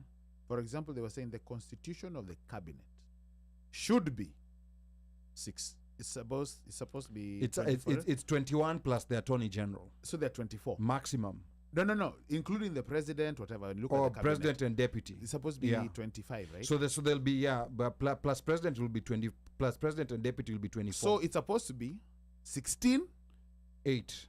8. So that's 2/3 including gender rule. So that's including The president and whatever. That's interesting. So And- that means there has to be at least 8 female 8 cabinet women. secretaries. Eight Mm. non-males. Let us 8 just say that. 8 non-males. So it could be female. no, whatever. no. Let's just say females. Let's Okay, not sir. complicate it. No. Yeah. I'm talking about Yeah. like 2/3 gender rule. Yeah. 8 females, 16 male. Okay, because president and deputy are both male. Yes. Okay, so 8, and currently I don't know What this. if new So when cabinet we look at the currently- composition 6? right now, Is it now 6? I think it's 6. 6 So women? it's still it still, constitutionally it still doesn't meet the it 2/3. doesn't still meet the threshold. So that's interesting. Let's go to the caller. Lakini si Kenya tulisema constitution ya kufunga nyama. Gazeti, No, yeah, ni gazeti. Yeah, Ni ni gazeti, gazeti. bro. Gazeti Na ni ya kufunga constitu- nyama, si constitution. Constitution ya kuiba pesa. Wait, Gen Zs believe in the constitution. Where? Let's go to the caller first. Caller, please tell us your name and where you're calling from. 2871. Welcome to the One Mic Show. Andrea, Virginia. Okay, Dr. Wangusi, talk to us. Dr. Wangusi was on the One Mic Show. Was it 2 or 3 weeks 2-3 ago? weeks ago. Yeah. Dr. Wangusi, talk to Yeah. us. Yeah, it's good to get on the show and listen to this discussion. Where You're Tengeneza breaking up. bundles. You're breaking You're up. breaking up. I think you're on Tengeneza bundles. Safaricom. Can you hear me? Okay, we can hear you better now. Yeah, but there's an echo. I don't know whether that's because of mute. That is yours. It's on on do, your do, side. do you have any gadget on your side? If you have any gadget on, please reduce the volume. That's why you'll hear the echo. Oh, okay. Yeah. All right. So I just wanted to make a couple observations and regarding the discussion as it's evolving. So first thing I wanted to point out, this is just a hunch. So I'm of the opinion currently that Baba is actually trying to make a graceful exit from the political scene.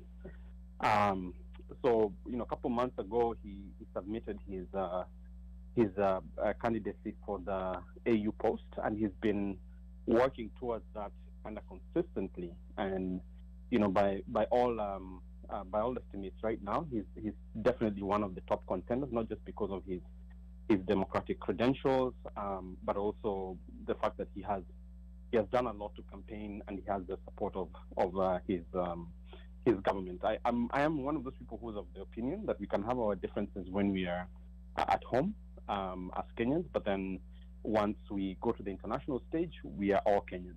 So I don't see any discordance with the people and the government of Kenya supporting one of their own to get a continental seat. People will beg to differ on that, I know, but I think that's perfectly okay.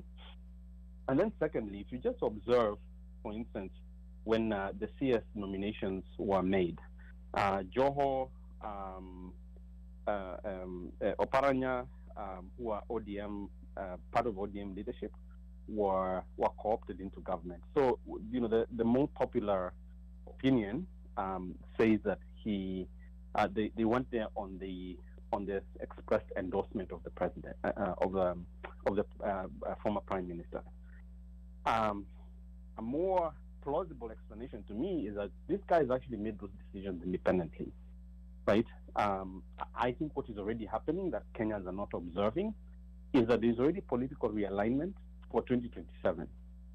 Ruto realizes that he has fallen out with the Mount Kenya, which is a populous region, 20% of our vote, and he's realigning coast, western Kakamega or western Kenya. He already has Mudavadi, he already has Wetangula, who represent the Bukusa and the Maragoli. Now in Kakamega, Oparanya I believe is a Kabra, which are the three most populous Luya sub-tribes. And then in Coast Province, he's getting in place Joho, and then also quoting himself to Luo Nyanza. So what is essentially happening is that there's already political realignment for 2027, and I don't think Kenyans have observed or noticed that. So the more plausible explanation to me is that Baba knows he's old. It's like he's about the same age as Biden. Maybe I think in fact they are age mates, 80, 81. And he's realized like his political clock has kind of run out. I don't think he has control of Joho and the lot. I really don't believe he has, because what subsequently happened was Edwin Sifuna came out and announced that these people had tendered their resignations from ODM. So they don't see a future politically as members of the party. And you know how fluid Kenyan politics can be. So it comes off as a defense of Baba's position, but I genuinely think that Baba is trying to exit the political stage in a way that is graceful, but then the public won't let him, right? Which is ironic, because they are criticizing him right, left, and center for his silence or alleged cooperation with the Ruto regime, betrayal. I personally, betrayal and all these other words that people are throwing out there. But I personally genuinely believe that he's trying to make an exit, because more likely than not, he's not going to be, able to run in 2027 because of his advanced age.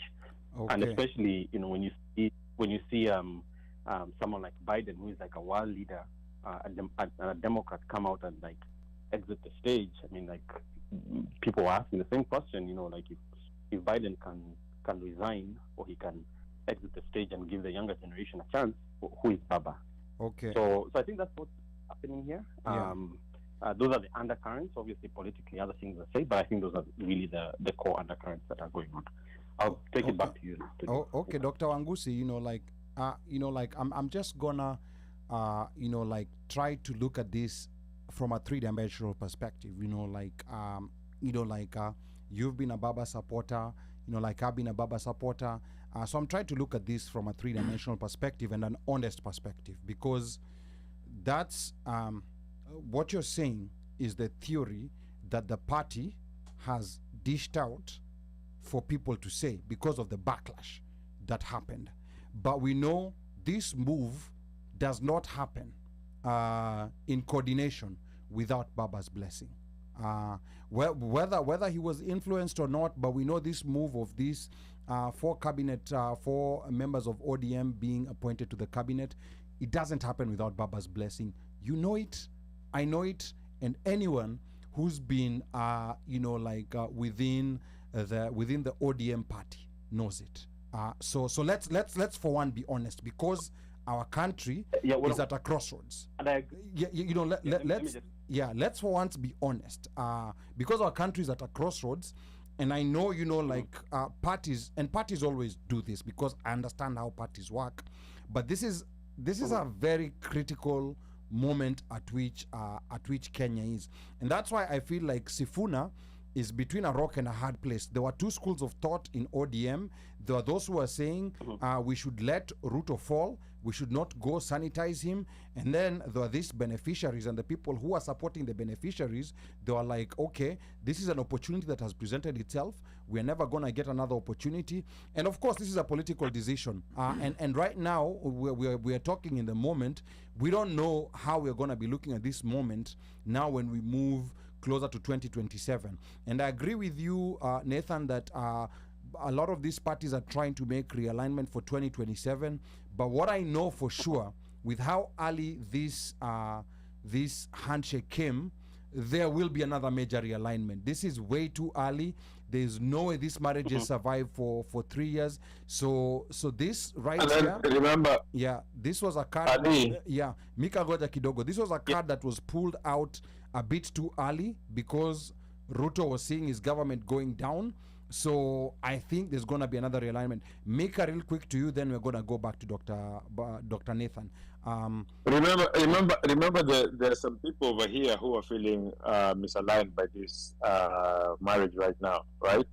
They're the Jubilee people who made deals earlier on. There are people who from this other smaller Kenya Kwanza Azimio coalition that made deals earlier, and then kuna Jamaa Murima and his crew who are feeling some type of way about what is happening here. So you're right. 2027, there's going to be another play that's going to happen. It's interesting times, as I was saying. It's a times whereby things are setting themselves up. It looks like every month there's going to be a political realignment in Kenya by different players and different how things are going. I'm actually just waiting to see. Now, what most people don't understand, there are two fights that are going on. There's a fight whereby the citizenry, which is led by the Gen Zs, are fighting for their rights. And then there's a political survival fight that is happening within the political elites in Kenya. And these two fights, unfortunately, are clashing over each other, with one side taking advantage of the other. It is going to be a point of survival of which side is going to come out on top. And I think the citizenry will be able to pick up the remnants of what the political fights will be and clean house with it. Because right now, hakuna opposition, everybody is fighting for the little cake that government has, while most of the government policies is being taken down. Remember, when the courts say all these bills are illegal, all these bills come from one place, Parliament. Okay, sawa. So let's go back to Dr. Wangusi. Wrap it up for us as we continue. Dr. Wangusi. So the other part of this discussion that I have been thinking about a lot.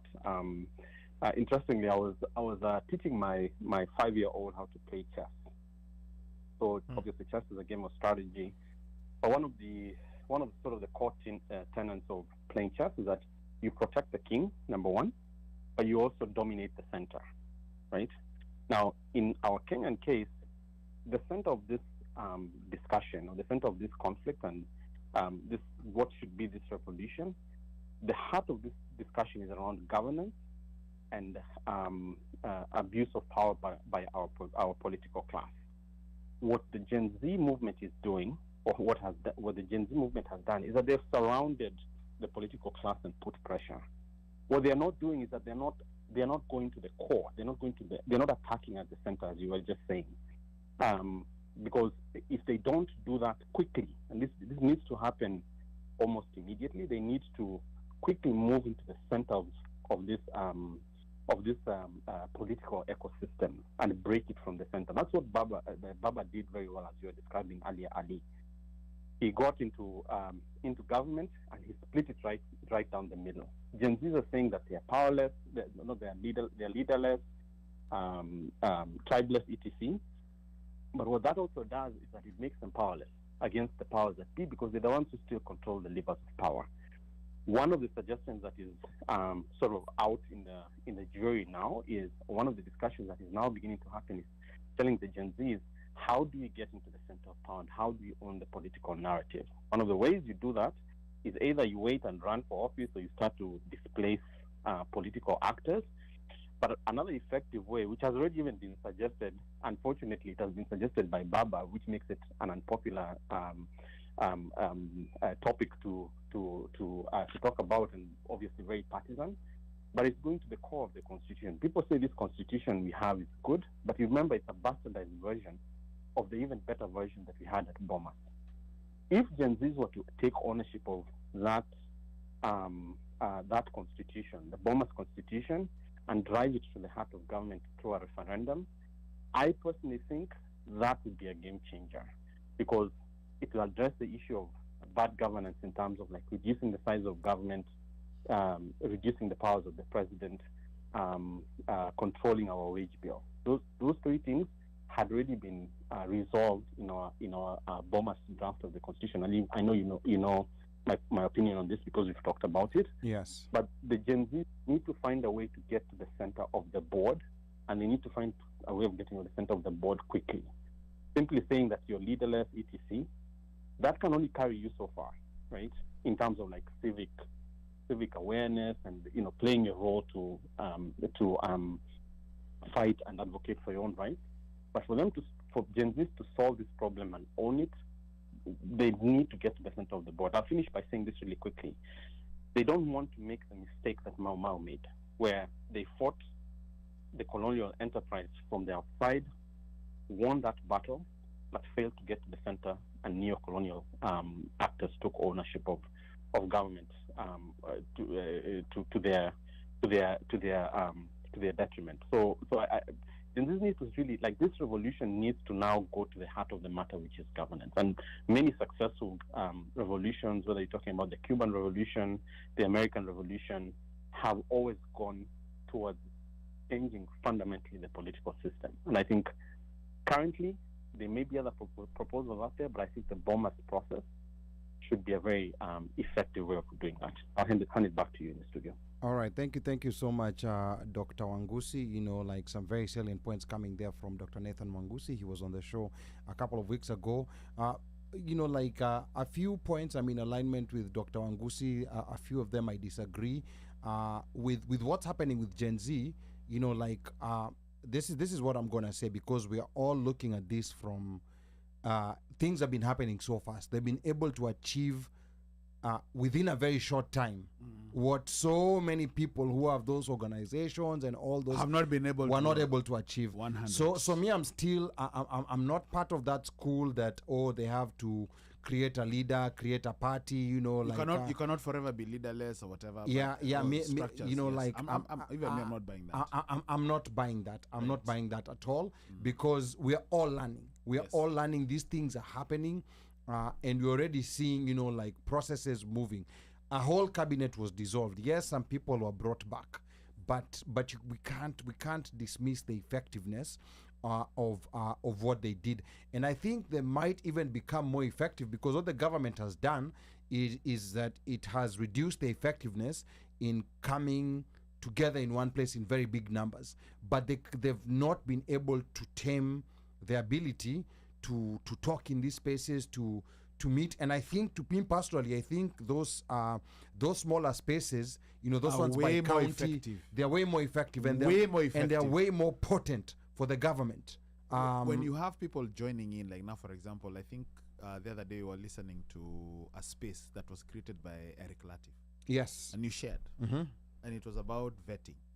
And then you have constitutional lawyers coming in. Those are the spaces that I think in the long term they're atomic in nature, Yeah. but atomic habits. Because they those built spaces, something. what they're doing slowly Yes. is that they're giving people guidance. Yes. Slowly by But slowly. surely. Slowly by slowly. Now, most of these Gen Zs know that it's very important to have an ID. They all know that. Now there's no Gen Z. Any Gen Z who doesn't have an ID right now is feeling agitated. They're like, when are they going to start reissuing the IDs? I'm going to get one. Yes. You know, like this time, if we have a by-election, any kind of election, there will be not many motivations needed to push these people to go and vote. So this kind of like spontaneous movement is building a different kind of young person in Kenya that we had not seen before, because typically younger people, it was like hizi mambo za kura na nini, but now they're the ones who are sensitizing now older people to actually be politically active. I was listening to Ali. a podcast, and it was not actually a podcast, but it was a show, and one of the guys said that majority of the people who sat out the election in 2022 were the Gen Zs. It was the younger people, and it was It for was, some yeah. reason. Yes. Yeah. Yeah, and it was for some reason. Mika. Mika.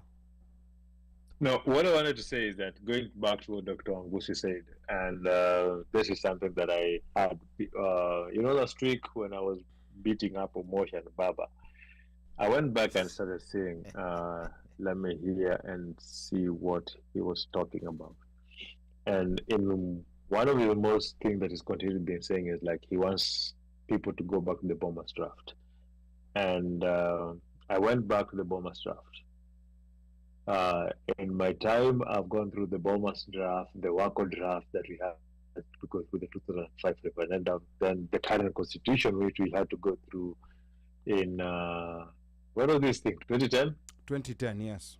2010, yeah. So through those things, I was a bit confused on my different drafts that were there, then plus BBI. So I went back and looked for the Bombers draft, and I read it, and I combed through it. And in actuality, I agree with that old man. That is the most people or inclusive draft that we can have. It's a continuous process. There's check and balances for politicians. And then when I read it, I went and compared it to the Wako draft, and I saw everything that the politicians took out from the Wako draft. Then took the Wako draft and compared it to the 2010, that is now the constitution, and then saw everything. And if you can see the differences in those three constitutional drafts, the MPs took out what they didn't like in matters devolution and matters Bill of Rights. And actually, the Bill of Rights is the longest part of that constitution, Bombers draft. It's the longest part of it. It has so many clauses that are in there that align on how things are looking up to do. And then I want to look at government expenditure and devolution, and then compare it with the finance bills that have been coming out. And I would like to employ everybody to go take a look at that draft, especially the young people, the Gen Zs, take a look at that draft. There are things you can improve on it to add more inclusivity. But if we can go back to that and push for that as we push, but not forget what we're fighting for right now, because I'm in IT. In IT, we have a policy that's called ITIL. ITIL usually tells you when you find your house is messed up, you don't sit back and plan your work. You work on the problems as they're coming. You clean up, you work with what you have, alafu unaweza kustreamline vitu polepole huko kando. And then you'll find yourself you have a clean house. So ukijipanga wote iko ready. The same thing. Do that. Okay. Now, I think, like in light of what Mika has said, I think we need to organize a future episode, reinvite Dr. Wangusi, and just have just have an episode where we are going through these different drafts, remind us what the current constitution says, and then familiarize people with, I think there was the Bombers draft, and then it was bastardized to the Wako draft in 2005, which was rejected. And then I think there was, if I'm not mistaken, Mika, maybe you can correct me, there was an Ivasha draft before the 2010 constitution. Yeah, there was an Ivasha draft. Yes, Yeah, there that was an before Ivasha draft 2010. Before the 2010, and then now the 2010 is the one that was adopted because Kibaki and Raila worked together for it. Yes, so I think we need to go back and review those. But here's my concern, before we go to our social segment topic. Here's my concern, Mika. A very big concern, like when we are out here thinking of a referendum to revert back to the Bomas draft. We did have a change in constitution in 2010, and we've had successive governments, Uhuru, Ruto, that have not shown fidelity to the constitution. So my concern is we go through the hard work of having a referendum to go back to the 2004 Bomas draft. Then we get another person also who is intent on not following that constitution, which is why before we attack, the laws and go to referendums, I like the direction the Gen Z movement is taking. Is like right now we already have enough laws. Whatever we have, it's not perfect, but at least let's start by actually following what we have before we decide we're going to move to something different. We have to build that culture of constitutionalism and following the law before now we go to another one which will not be followed. Yeah, Mika. I agree with you. But then you know what? And that was my thought process too. Like, why are you pushing this draft? What's so important about this draft? It bothered me so much until I said, you know what? Let me go read this draft. And the thing is that draft makes it easier for pushing that adoptability of the law, of making people to follow the law. Right now, you see, it's so hard to recall an MP. Even an MCA, it's so hard. It's so hard to hold government accountable because they will tie you in litigation in court. You'll go broke. They have all the money, right? Remember, there's how many MPs right now are sitting MPs based on court orders. Somebody like Nick Mwendwa. Nick Mwendwa has been the chairman of KFF for how many years? On a court order. Because even if you go through the law and you push through the law is so weak, it doesn't allow you to push to enact what you want. That draft makes things easy. I will tell you, just go back and redraft and revise it again and Fair look enough. at it. Fair enough. And then think with your heart right now, with your political heart right now, how you can implement that draft.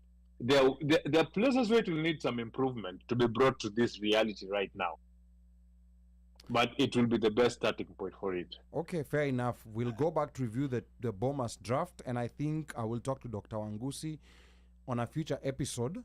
We just come because I haven't seen, people do that in a very simplified version because a lot of people are kind of unfamiliar with those previous drafts, the Bomas draft, the Wako draft, the Naivasha draft, and then now we have the 2010 constitution. Mike, you wanted to say something. No, I was going to say, I think I've always heard you repeatedly say on this show how the current constitution really does not need a lot of tweaking or amendments or whatever. As it is, it just needs to be implemented. Yes, it needs to be followed. That is it. It needs to be followed. It's not perfect. It's not perfect, but it's one of the most progressive. Yes. But mnasikianga mimi nikiwaambia these MPs haven't read the constitution, but they know how to benefit from the constitution because they know how to circumnavigate it. Na ndio mimi husema kila siku constitution ni ya kuiba, right? They know when to say about it. When people demonstrate, they say the constitution says msikuje parliament, msifanye nini, msikuje hapa iko protected, right? They know what to use to protect themselves, but they know they have weakened, and they know that you cannot hurt them with it. So I think where we are not, where maybe we're in disagreement, Mika, is that whatever this government is doing, even telling people that you can't protest, they've been losing that in court. They just do it because they're not following the constitution. A lot of these things that they've been doing have been totally unconstitutional. Some of them totally against the law, but they just keep And doing them. I agree with that. Yeah. My point is, they know that even with this constitution, there's nothing that can be done to them. Well, the thing is, if anyway, like I think we need to go revisit those previous drafts so that we can have a better discussion. A couple of comments here were coming while we were still talking. Stephen JJ says, forget the ID, Gen Z wanabeba katiba, leadership wako kwa shida. If they just keep it up, you can't beat them. And then Evans Marube says, Ruto president has been problematic. No IBC court court ruled against 2023-24 finance bill. CAS's housing levy, nothing is happening. UDA is in chaos. 2027 will be too far for Ruto. I agree. And then Stephen JJ says, Mika is the same thing as jurisprudence. You work with the current law and improve on them with new laws. You don't just throw the baby and the bathwater out. Uno Mike. There was something you had to say when Mika was speaking. Yeah. No. Okay. I didn't have. Yeah. So Mimi nakubaliana na nyinyi. Let's use the current constitution. Let's Yes. follow the constitution. That's it. But I'm in agreement. I'm just saying we have a better version of it. Pali hili toka baba yake alikuwa mzuri. okay, sawa. Uno Mike. Sasa kurudisha baba yake kula bwaka. Haya, Uno Mike, twende ile segment ingine inasemaje? So Hiyo side ingine inasemaje hii? Tumekuwa na too serious conversation too serious. on a random Friday. So there's a. I mean, I'm gonna quote my brother, and I won't quote him. I will just use whatever. And so there was a question that was posed, ladies and gentlemen. karibuni sana. Anonymous. Yeah. So Anonymous posed a Yeah. question, Mm-hmm. and the question, not paraphrasing. Yeah.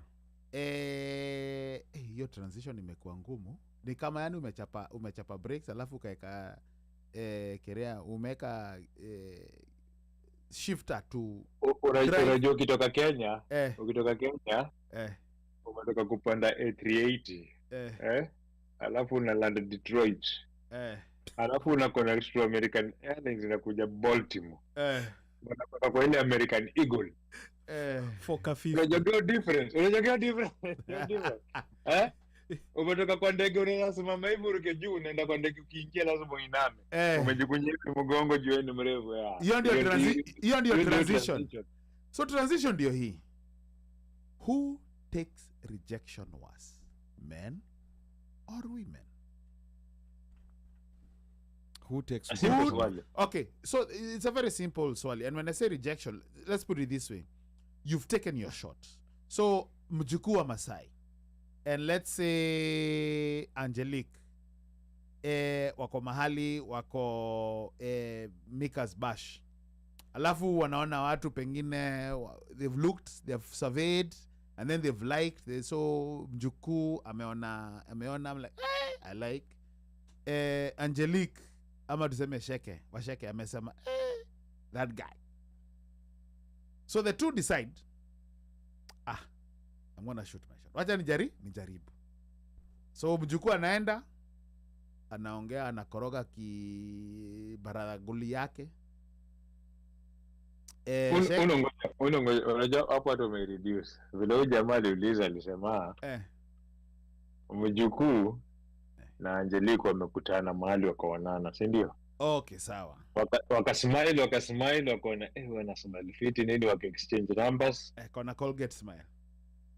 Yeah, waka exchange numbers, kwa numbers waka wakaamua tuende tukakunywa kahawa mahali, wakakunywa kahawa 1-2, mara ya kwanza, mara ya pili, mara ya tatu. Alafu all of a sudden mmoja wao akasema yenyewe mimi si feel vibe. Right? Mimi si feel vibe. So kwa hiyo situation, if mjukuu is the one who said si feel vibe, ama Angelica said the one I'm not feeling this vibe, who takes it worse, mjukuu ama Angelica?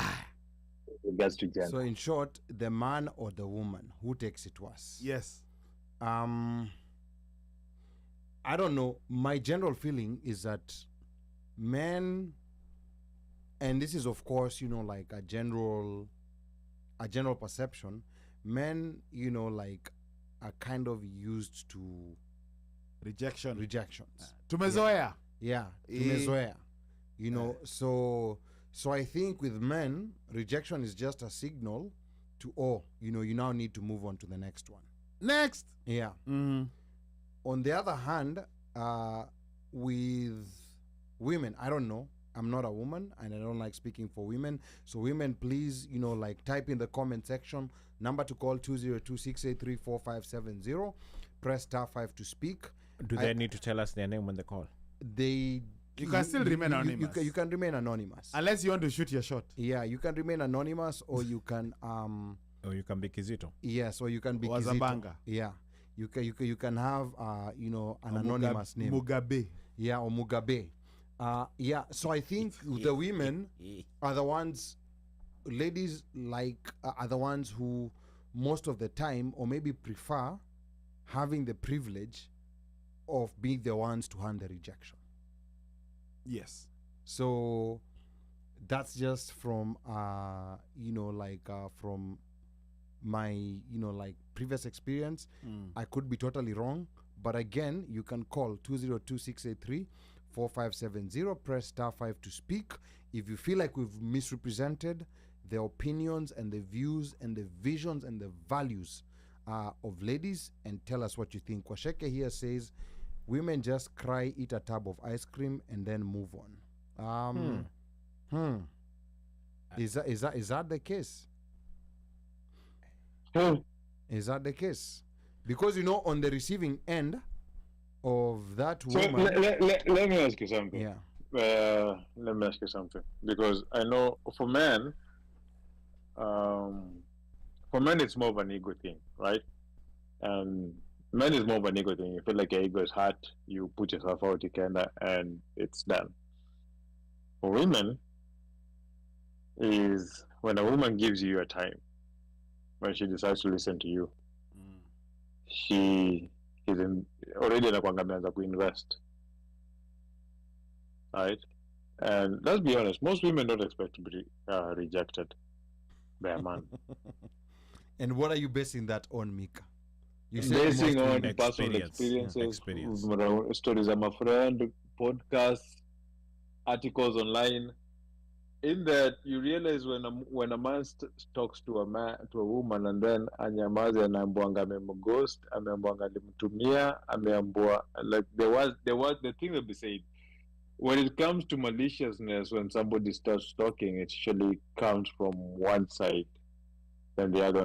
Men, kuna wale who are stupid and insensitive, will abuse a woman, will attack a woman, will be physical to them when they're rejected.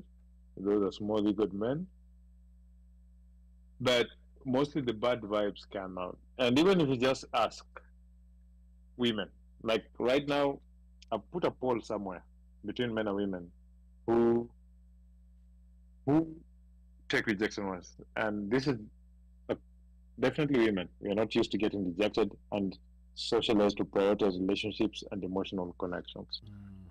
So they don't give you your time to ovyo. When they give you your time, wanakwanga invest expect something back. But I would like for a woman to call back, to call and tell us more. Washeke hii version ya ice cream inakapoa, lakini nakanga hebu call and explain more how that ice cream helps. You know, there's been, I don't know that you guys have been called seeing comfort this food. this YouTube show that has been going viral of this lady who interviews, you know, like men and women, and then there's a bunch of like women there with balloons. Or the pop balloon The thing. pop balloon thing. Yes. Yeah, I mean, I've been, that thing has been going everywhere you go. You're meeting it, you know, because now even people are doing versions of reacting to the show. So it's a very simple concept, but it's very telling, you know, like in terms of what sometimes I think it's also telling, and I'm in agreement. I think the issue here sometimes, the programming that has formed us yeah, makes us react, and it's also could be corrected, I think, but also like our peers, our circles, they shape they sort of somehow shape our reaction to stuff. Like now, for example, guys want to be identified with a mama who is hot. She could not even boil water to save her life.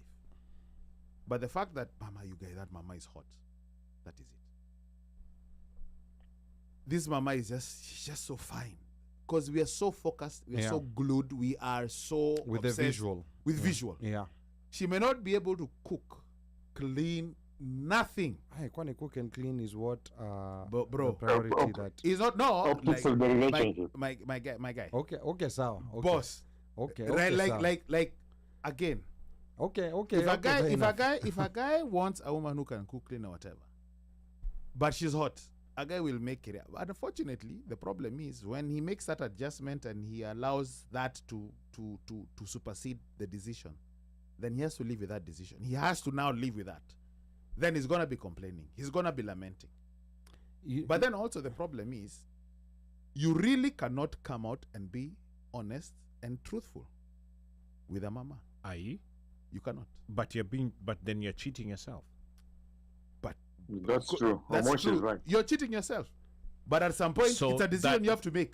Okay, so here's the rule of thumb should be, and you know, But then- and go ahead. Uno, don't you think, like as Omosh is saying, that when you come up with a certain platform that is not truthful, you have to turn yourself to leave that platform, and how long can you sustain that? You will not be able to sustain it for long. you can't sustain it. You for too will long. not be able to There's some sustain that for people long. who can sustain lies, but at some point it's No, gonna no, pop. you No, can't say, it no, will no. come out. It, I mean, it will come out. Yeah, it will Yeah. come out. You and are going to yes. fumble. And at some point. and your spouse or whoever your other half is will be able to see it, and it would then affect them and how they relate with you, and potentially it's what is it called, a game changer, We have a- potentially, we have a because the person who you have been dealing with is not the person who they now have become, or their true self has now come out.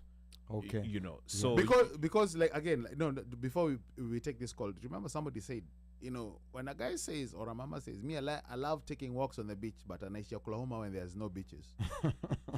Lakini unajua mmetoka kwa topic anyway. Okay, no, ni sawa. No, okay. we are being reeled back. We are being reeled back. We are being reeled Yeah, back. let's take the caller. Maybe they're gonna reel us. And Brian Mitch here. Thank on you for comment calling the One section. Make Show. Okay, let's take the call. 0073.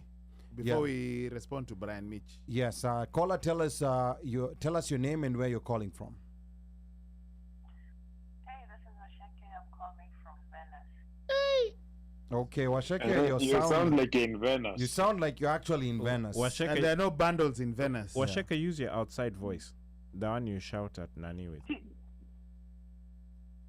My outside voice. There you go. That one. That Yeah. one. your Ongeza ice volume. cream, your ice cream voice. Yeah. Yeah, your ice cream voice. Okay, so the question here is really what you mean by who takes rejection better. I think, like Mika said, I think women we invest our emotions, and therefore we get hurt if our expectations are not met. For instance, if you're speaking to someone and it doesn't progress how you want it to be or at the speed that you want it to be, then of course you are hurt. And a lot of times, because of our socialization, our conditioning is we've been raised to not just date to have fun and get to know someone. We've been conditioned to date with a goal. Like you're looking at someone. Hold up 1 minute there. I need to interrupt you there, right there, with one question, right?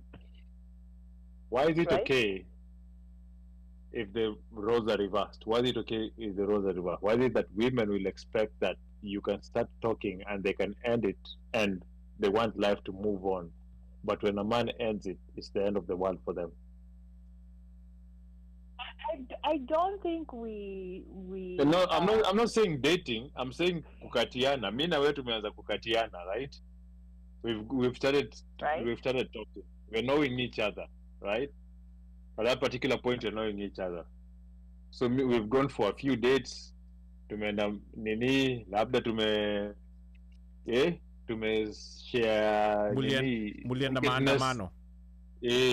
Tumeenda maandamano pamoja once or twice, and then I realized something about it that doesn't sit well with me, and I pulled back. Why is it easier for women to pull back from something while it's harder for a man? While it's supposed to be let equal sawa, but for a man it's hard. Huh?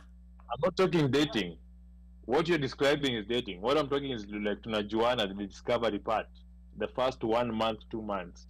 You'll always hear like kula linitumia alifanya hivi. Well, at that particular time is maybe they didn't like something about you. They didn't like your behavior. They didn't like how you handled yourself somewhere. They didn't like they learned something about it that didn't sit well with them.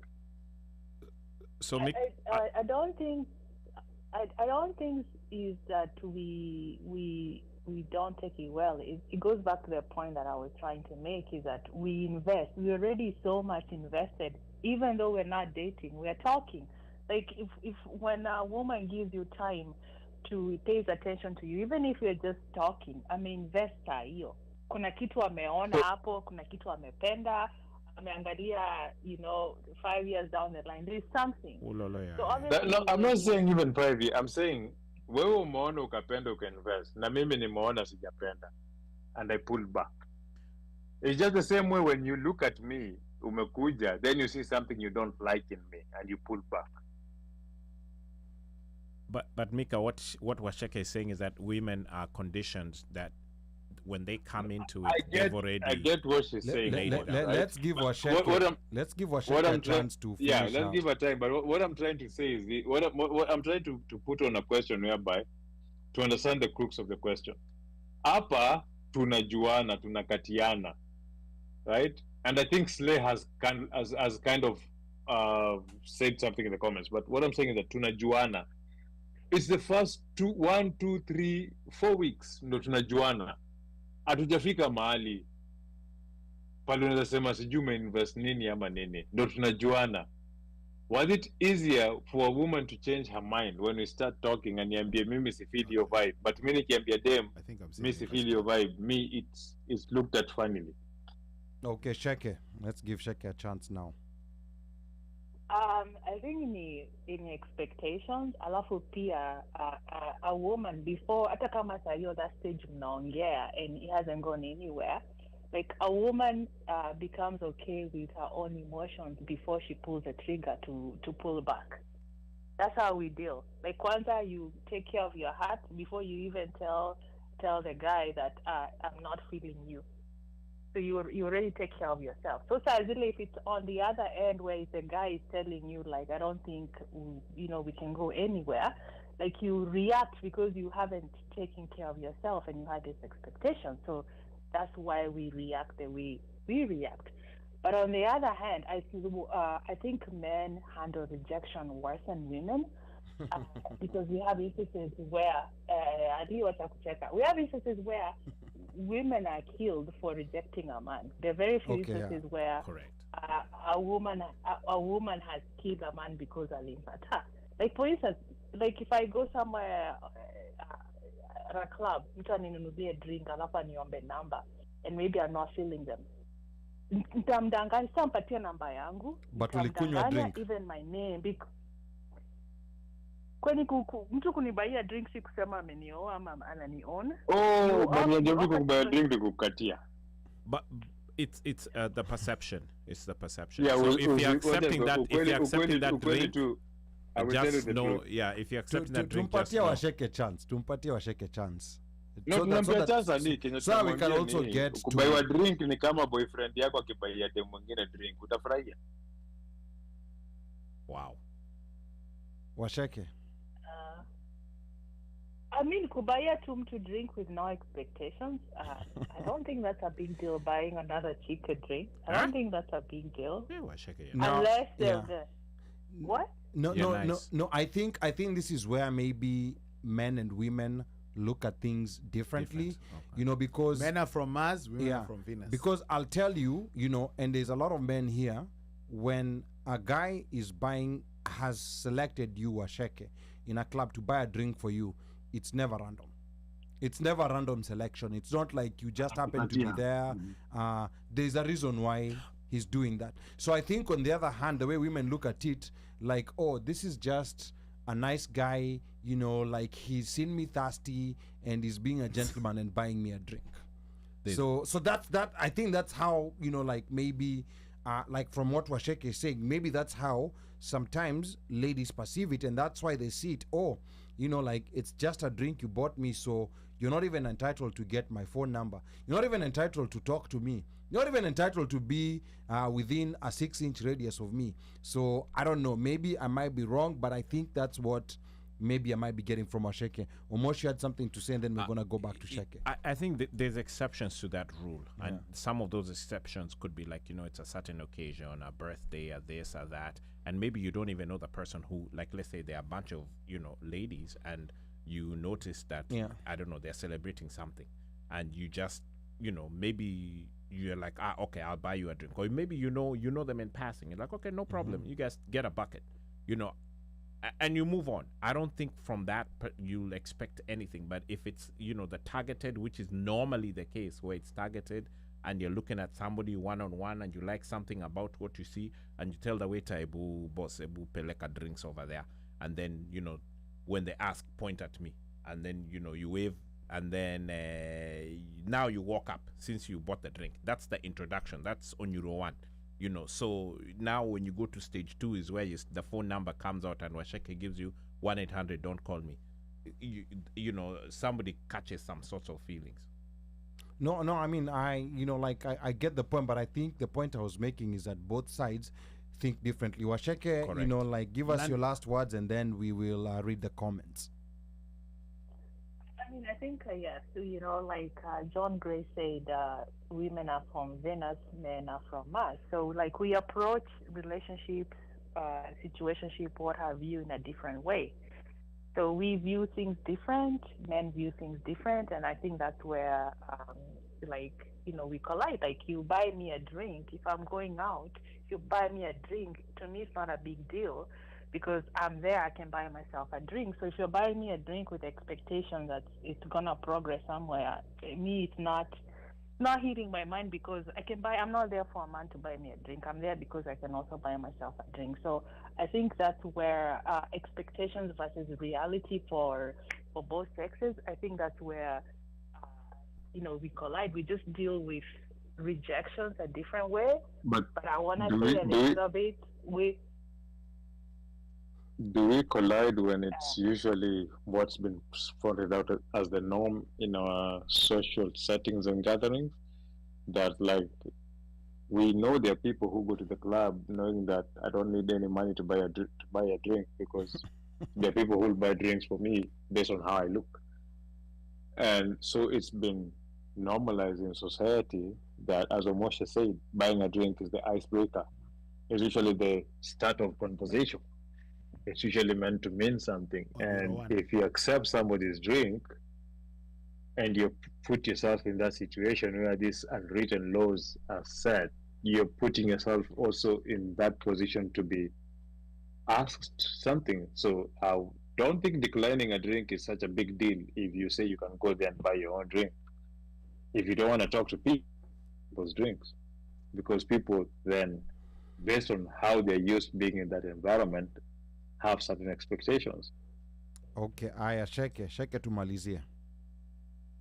I mean, I agree. What society has done is, as a woman, you're bringing something to the table, and a man, you're bringing something to the table. Where, like, if a man is giving you something, money or what have you, you're expected to put out, which is very unfair, and it makes it murky. But I mean, I'll still go back to the end of the day. Yes, we get hurt and maybe we react, but we don't react the way men react when they get rejected. Okay, asante sana Washeke. And I agree with Washeke. You know, there are a few men who go to the extremes.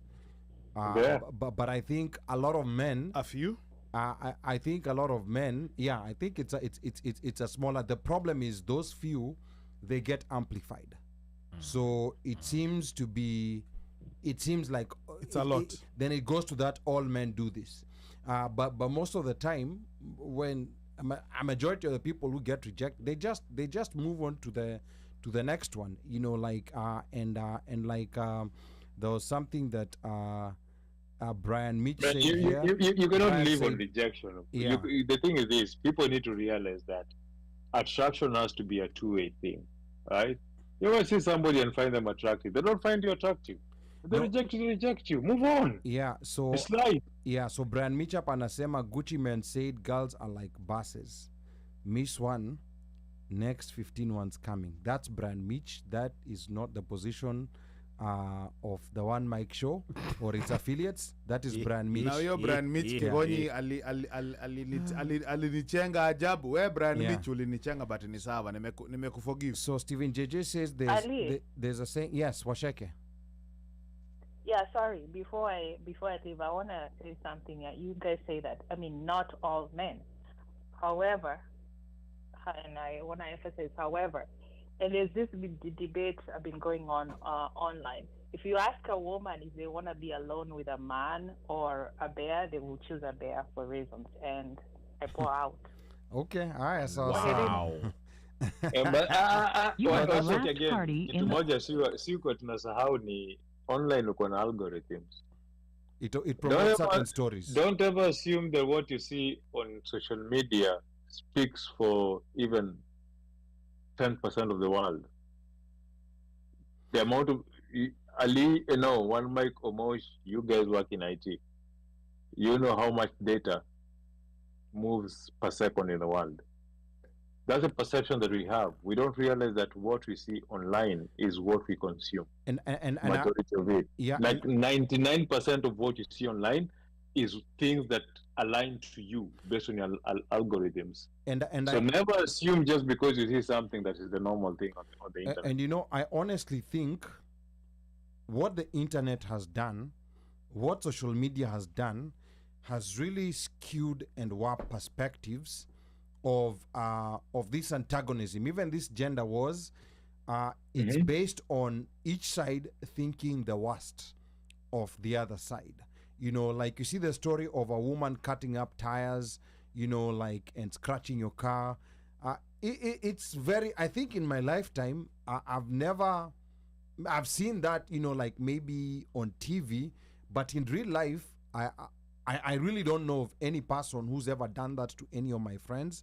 But then there's that perception sometimes that these issues that are made to go viral when a woman does something crazy. So the same when a guy is fed up, like that guy from Massachusetts who was extradited to, who escaped to Kenya and is being extradited back to the US, when he killed the girlfriend and escaped. So this, of course, was big news. And then this news spreads out, you know, like everywhere.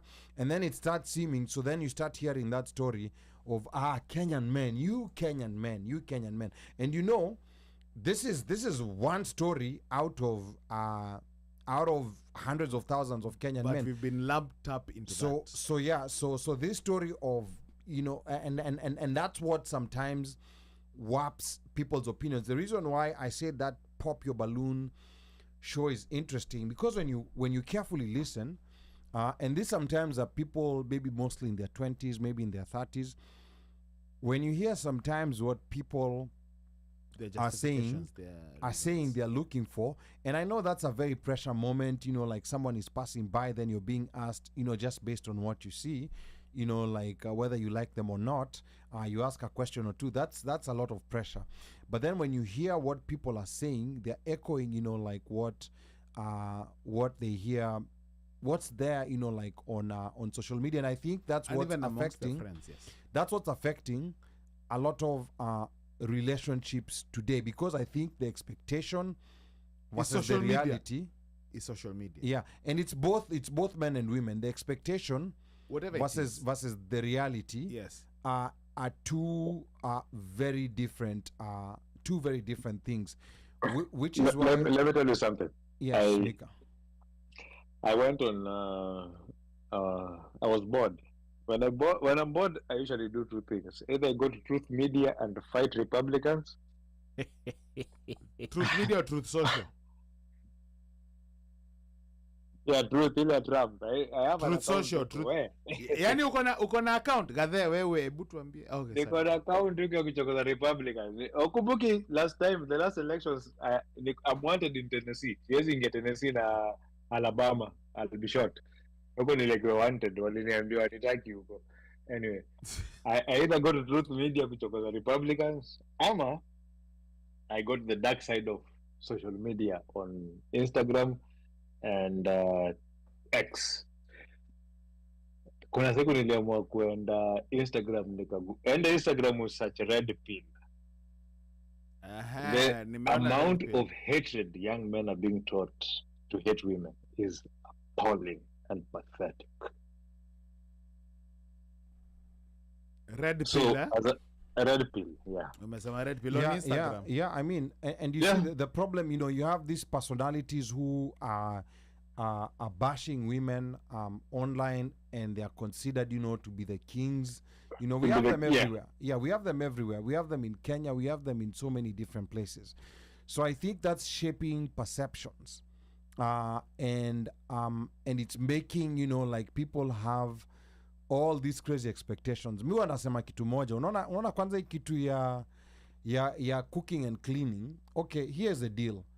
It's nice, like if a woman likes cooking and cleaning, and it's a bonus. But to me, there are so many other important things that people should be looking at. But then there's this one aspect that's being emphasized so much. Huyo dem ajui kupika. Ali, I think what should happen is you should speak for self. I'm not talking about. No, the thing is this. Hold on, Mika. I'm not Cooking talking is a survival instinct. Yeah. Right? I'm not Kila talking mtu about, anafaa kupika. I'm not talking about you particularly, Ali. Yeah. But as an individual, unasema, mimi, my preference is somebody. I'm talking about my preference is somebody. If you're a guy, my preference is somebody who can travel. My preference would be somebody with whom we can invest. We can do something. So because what I'm saying, the problem is now Washeke usiongee mbaya juu ya chapo. Chapo lazima ujue kupika. Those preferences, non-negotiable. Ngoja Mika, those preferences, like I think, when you hear people talk about, and I know people have different preferences. When you hear people talk about hobbies, these are the preferences of hobbies, or like traveling, like going out to see movies, going out. Those things are nice, but those things tend to be very fringe. So the most important things, like that sustain relationships are not actually having common hobbies. It's how is one Mike when he's at his worst? How is Ali when he's at his worst? Can I handle that? Is that something that I'm willing to deal with the day to day?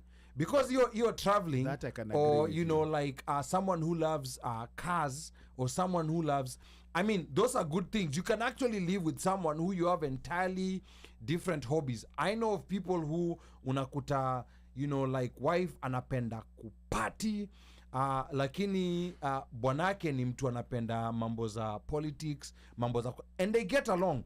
But it's about, like when everything else is gone, like the day-to-day shift in temperature, shift in mood swings, like huyu hapa wanaenda hivi juu akirudi chini.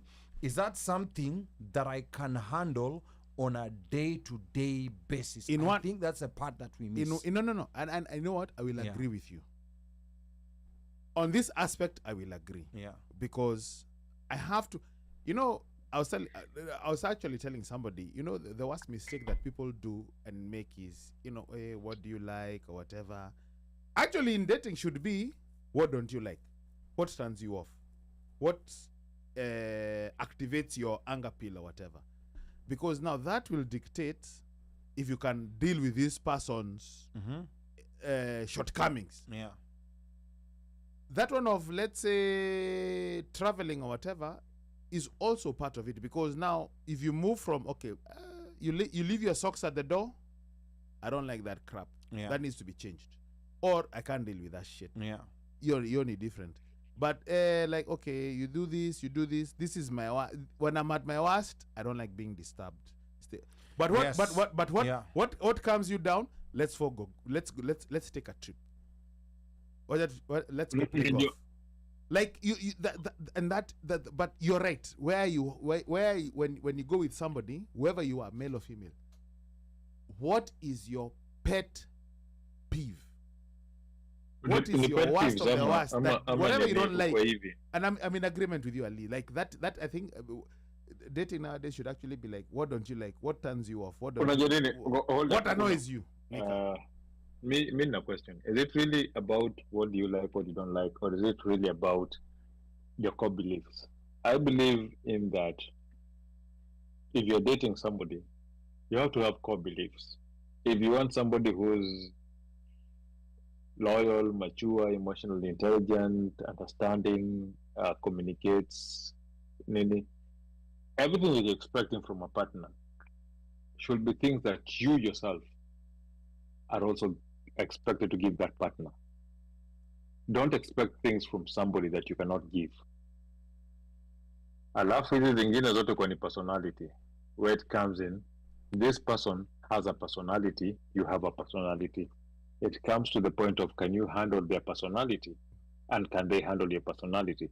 But you guys have to have a core belief so that you can be able to be aligned in everything that you're doing together. But I think, to Ali's point, before you get to even core beliefs, you have to really shed yourself until you're naked. So I think it's better, like in the conversation that we're having earlier today, I think it's better to meet each other without that, because I think forget even core beliefs. I think you're the problem naked. is whenever men and women meet nowadays, you already want to make a decision.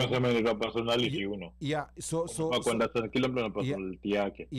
I think the problem is when men and women meet nowadays is that people are already thinking, is this someone that I want to date? No. I think that's a problem. I think people a problem. I think people should know each other for a little while, whereby there are no, there are no guardrails, whereby tuko tu, cinema beste. There are no guardrails, so like as a man, you're seeing, like the woman in her true self. And as the woman, you're also seeing the man in his true self, and not in this manufactured social media meals and boons. Not this manufactured perspectives where we've discussed. Dema mesema, I like a guy who opens doors. So now you start opening doors. Because she said it. So you should just wait and naturally see, and then maybe a couple of, maybe not even weeks, I would say maybe a couple of months down the line, when someone, pops that question, you already have enough information. And by the way, you will never, ever get to know the other person 100% until, and even when you live with them, you'll still not get 100%, but you'll get to 90%. Like humans generally, there's always that 10% that no one else knows about you until survival. Yeah. So ndo nasema, like don't ever expect that just because I've known this guy for 7 years, I know him. Like I hear those stories. People evolve, Ali. People evolve. What will change? There you go. People evolve. Circumstances in life make people change. Yes, people change. But now the problem is, okay, you sometimes you can meet somebody, you've put up this facade. Yeah. In order for you to change, your change will be will break the mold or whatever you had put forth, and as a representation. Yeah. And that is why I think, maybe to buttress a point Mika was saying, I think it is just good to be open and upfront. I don't like shopping. Don't ever take me shopping. Hiyo sasa mtu anakijua, I can't make Ali go shopping. Or if you're a guy, if Ali you like shopping, you can't make, Angelique or whatever go shopping, because that in itself is the beginning of setting up an environment that you be like, me I don't like, I like I'm a piano. Or like if Omosh is having a bash, me nitaenda. Or if Ali has a show, nitasikiza podcast, and I cannot be removed from that. Yeah, But because setting boundaries, Mosh is avoiding he's very this quiet by the way. conversation. By the way, That's what he normally does in such conversations. And by the way, so that he can emerge as the hero. in fact, let's focus on him right now. Yeah, so that he can emerge as the hero. Yeah, let you us need hear. to talk Yes, and reveal stuff. please. Yeah. Nonsense. What is it that you guys want me to reveal? Jagavi, What is it that you guys want me to reveal? That No, has say not- it, say it. say it. Just say it. There's nothing to reveal. Okay, then let me go to comments as you're thinking of what to reveal and what not to say. This guy. Let me see. I already told you guys. I'm gonna come on a Stephen fight. JJ said that there's a saying, the way to a man's heart is through his stomach. So niko na one mic. Nyamasheke, I think that was a past comment. Phil Ansema, things move way too fast nowadays. Adhiambo Dax says, listening to you all while chopping peppers, nataka mulie sawa sawa. And then Slay says, unatukanwa ama utapigwa in some extreme cases. Yes, that's problematic. And then that thing for drinks is expectations too.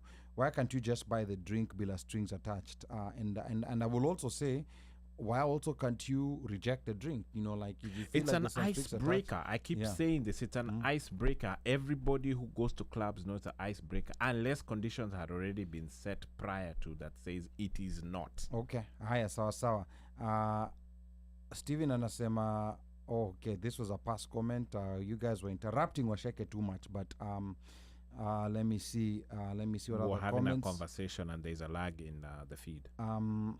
So Slayer anasema, I had a friend who was like that. Let me see. You also have the choice to refuse the drink. That's Louis Muya. Phil anasema, drinks pia siku hizi sio bei rahisi. And then He's right. Very right. $20 in Silver Spring. yeah, and You then, can go drying. Yeah, and then upper I'm buying shit. Imagine you bought 3. Gather. Kwanza siku ile. Where? Datu. Either two. And you have not eaten. Either yeah. two. Boss. Yeah, and then People say that Washeke in says Luo. some Kenyan men na cooking chapo. Chapo lazima. Mika nasema chapo ni lazima. I'm bana, how with will Mika we- on that one. How will we bribe the Irreducible kids? minimum. Yeah, My and friend. then Slay says what Ali said, that is facts. Washeke says increasing our net worth is more important than cooking chapo. I can afford to pay a chef. That is fine. That's fine. And as long as then it's covered. Dennis Wasonga anasema no bad, uno bad, no, uno bad. I don't know. what Wewe that means. fafanua hiyo. And then Washeke anasema I specialize in Bad increasing our family's net worth. Tutalipa tutalipa chef apike chapo. And then Dennis Wesonga, what are your triggers? That's a very important question. Yes. What are your triggers? Yes. What are your triggers? Yeah. What is triggers your you? pet peeve? Yeah. What don't you like? And then But those are the things that you lay out in the Yeah. open. Then you never Yeah. get to that point. No, Then that's what we're in agreement with Yeah. that. yeah. So and then again, Washeke here says something that I think is also very important. Communication is the most underrated skill in a relationship. A lot of issues can be resolved with communication, and I think it's and important. negotiation. It's important when we talk of communication. There's sometimes a way, you know, like there's these things that you hear that saying guys are poor communicators. You know, it's stuff that goes around sometimes.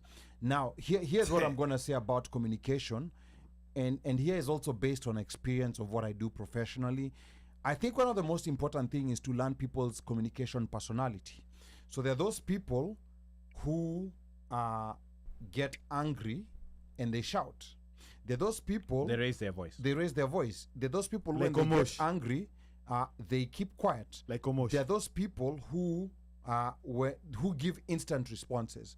There are those people who need to marinate. They will not give an instant response.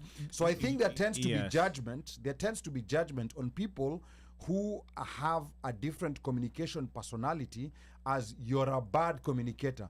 Because I said something. Than the receiver? Is it the receiver or Yes. the... So sometimes, you know, these kinds of And of especially receivers. women accuse men for that. No. Generally, I'm gonna say, you know, like I think it doesn't matter. I think it's on But either side. sometimes- Whoever is doing it. Mkimaliza mniambie pia sawa, mimi sawa, niko na point. men sometimes tend to get accused of being poor communicators. It's Not it's, tense. yeah. We are accused of being bad yeah, communicators. but what I'm saying is that generally people you have to learn someone's personality of communication, just because I feel like there tends to be judgment sometimes on communicators Yes. who are constantly telling you, this is what I'm feeling, this is what I'm thinking, this is what I'll be thinking tomorrow and next week. And then there are people who are not like that. They tend to be 100. reflectors. They tend to contemplate. to They sleep tend on to it. they need to sleep on it. They need to slow roll it.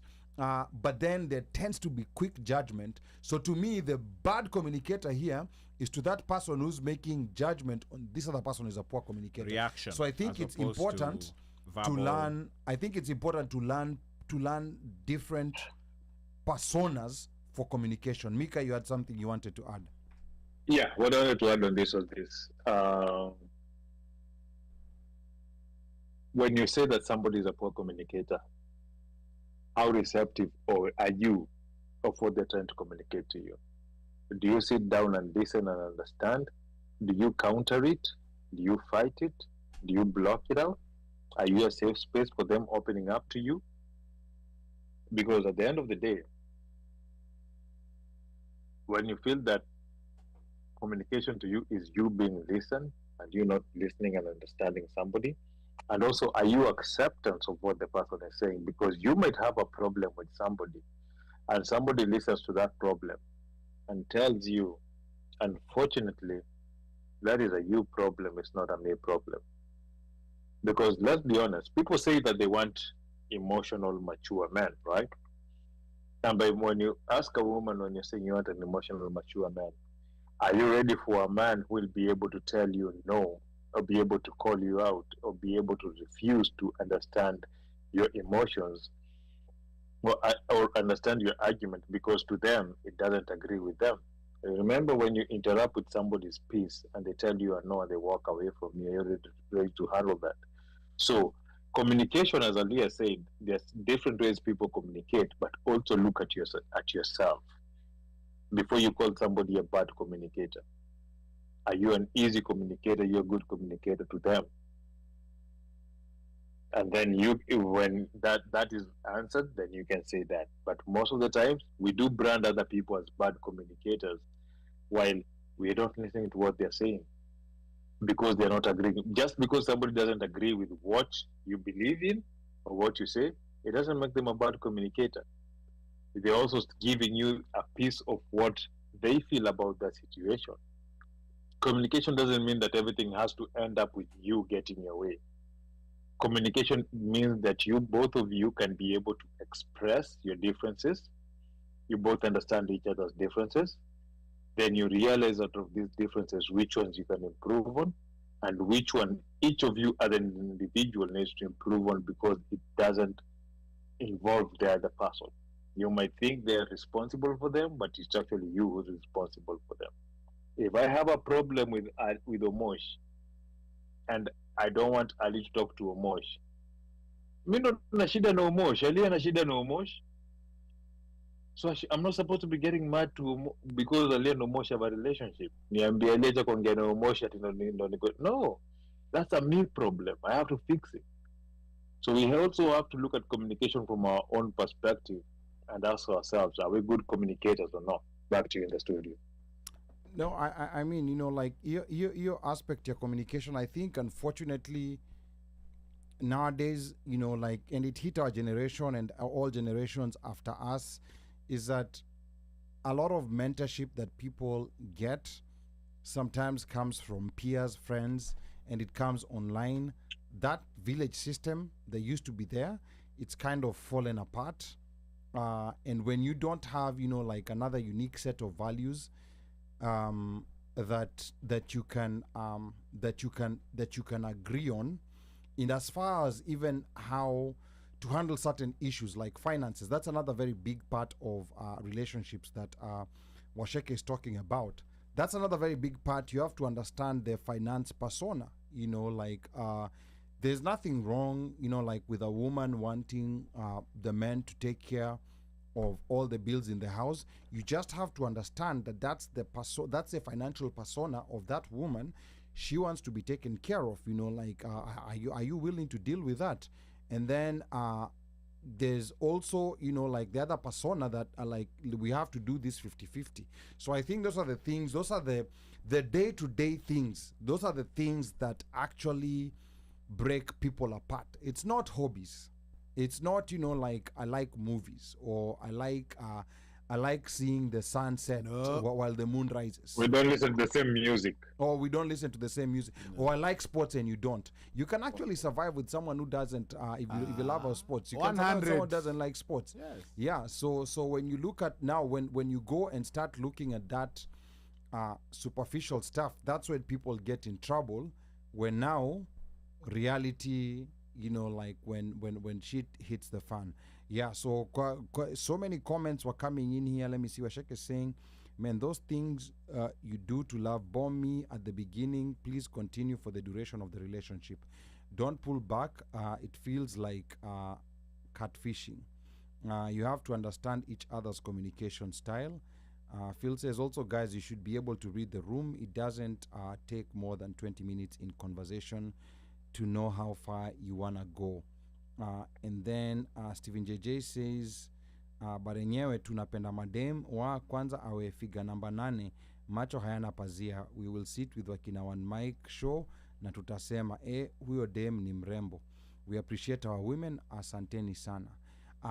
Yeah, so real quick before we wrap up the show, there was a story that I think we're meant to do it last week, but we never had a chance to do it, and this was in the Paris Olympics, where the French team barred one of their sprinters from being in the opening ceremony because she was wearing a hijab. Yeah. So I don't know. I mean, like, for those of us who are familiar with France, we are not surprised. They seem to get triggered, and they seem to get they seem to be bothered. Angst by something about that. I just don't get it. By Muslims who are following the French constitution, saying that there's freedom of practice of religion. You know, like so many other religions. There's separation between church and state. I think that one. That separation between church and state has to do with the way churches used to be the government. That's what separation of church and state means. I know sometimes a lot of people who like apologizing for what France is doing, they'll try to throw that in, but separation of church and state has to do with the country. It has to do with the power that the Pope had. The Pope had so much power in terms of he was controlling the politics. He was controlling the government, yes, and the whole of Europe. Like basically, the Pope was controlling the strength of the world. So depending on who was the Pope and what they were coming in, they will influence even on who will become kings or who will become kings or who will give. It was so. The church was so powerful to a point whereby if you didn't align to the church, they would overthrow you and appoint another king. Yeah. So that has been. It never was, you know, like the free practice of religion, which you can practice it, you know, like in public spaces, in private spaces. There was no restriction of that. Just like the way nuns would wear, you know, like their attire in public spaces, it's never been a problem. But it has become a problem with Muslims in France. So I don't know, you know, like France, of all Western nations, France is the most problematic. And funny enough, France is the Western nation that has the highest percentage of Muslims. And yes. that was one of those things I had been. I when you mentioned that, I was like, huh? Yes. How? France has the highest percentage of Muslims. So now that brings in Morocco, and then brings in voting. So, but you talked about voting being the thing is, we also need to look at how France. How can I say? France has right now. I think the government has gone to the right wings, right? No, the right wing did not win. They almost won. They almost won. This past election. And, there's never been a hidden. They've never hidden it. They've never hidden the disdain of Muslims. They've never hidden it. The fact that the reason why they use they use Islam. They attack Islam. Is they use Islam to attack the immigration to issue attract votes. of the immigration issue that is there, like of all these people who are coming, all these they always say that all these immigrants that are coming in are Muslim and blah. So they try to make it point like it's so people have been desensitized on the terms of like black people. They're used to it. France has become so mixed that they're used to the fact that black people are normal to them. So the only other way you can fight all these immigrants is using religion. And the right wing of that country use it so much. And unfortunately, when they were in power, they put in legislation that allows them to use it and to inflict to inflict it and to fight. But if you look at it, when Alele Blues step into the field or the rugby team steps into the field, you see players doing the sign of the cross and they walk into the field. That's a religious statement. It's the same thing as wearing a hijab. Right? Because if I'm wearing the hijab to cover my hair and I want to play the game because my religion tells me to cover my hair, then if my religion tells me I have to pray before I embark onto something and I do the sign of the cross and walk in, it's the same thing. It's religion. So it makes them hypocrites for it. But they push it out of hate. No other reason. But now you see the problem with France, because France also went to the point of saying, people who are playing for the national soccer team are not allowed to fast. Even if it's during Ramadan, you cannot fast. And there's a couple of players, I think this affected the youth team. There's a couple of players who dipped because of that, because Ramadan only comes that one time in a year. And we know all the time, we see players, play and perform while fasting. We've seen Kyrie Irving playing basketball while fasting. We've seen so many players do it while fasting. Pogba. Yeah.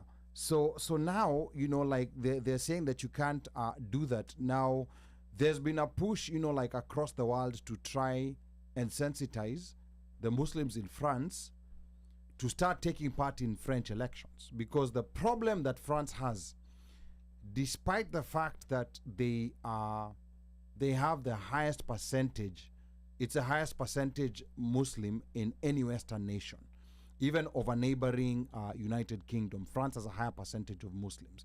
But then Muslims in the United Kingdom have a much, there's also issues there, but they have a much better time in the United Kingdom than the Muslims in France. And part of the big problem in France is that the Muslim French population does not vote. And I tried to dig up to find out why is it that despite all these issues they're going through, why is it that they're not taking part in French elections?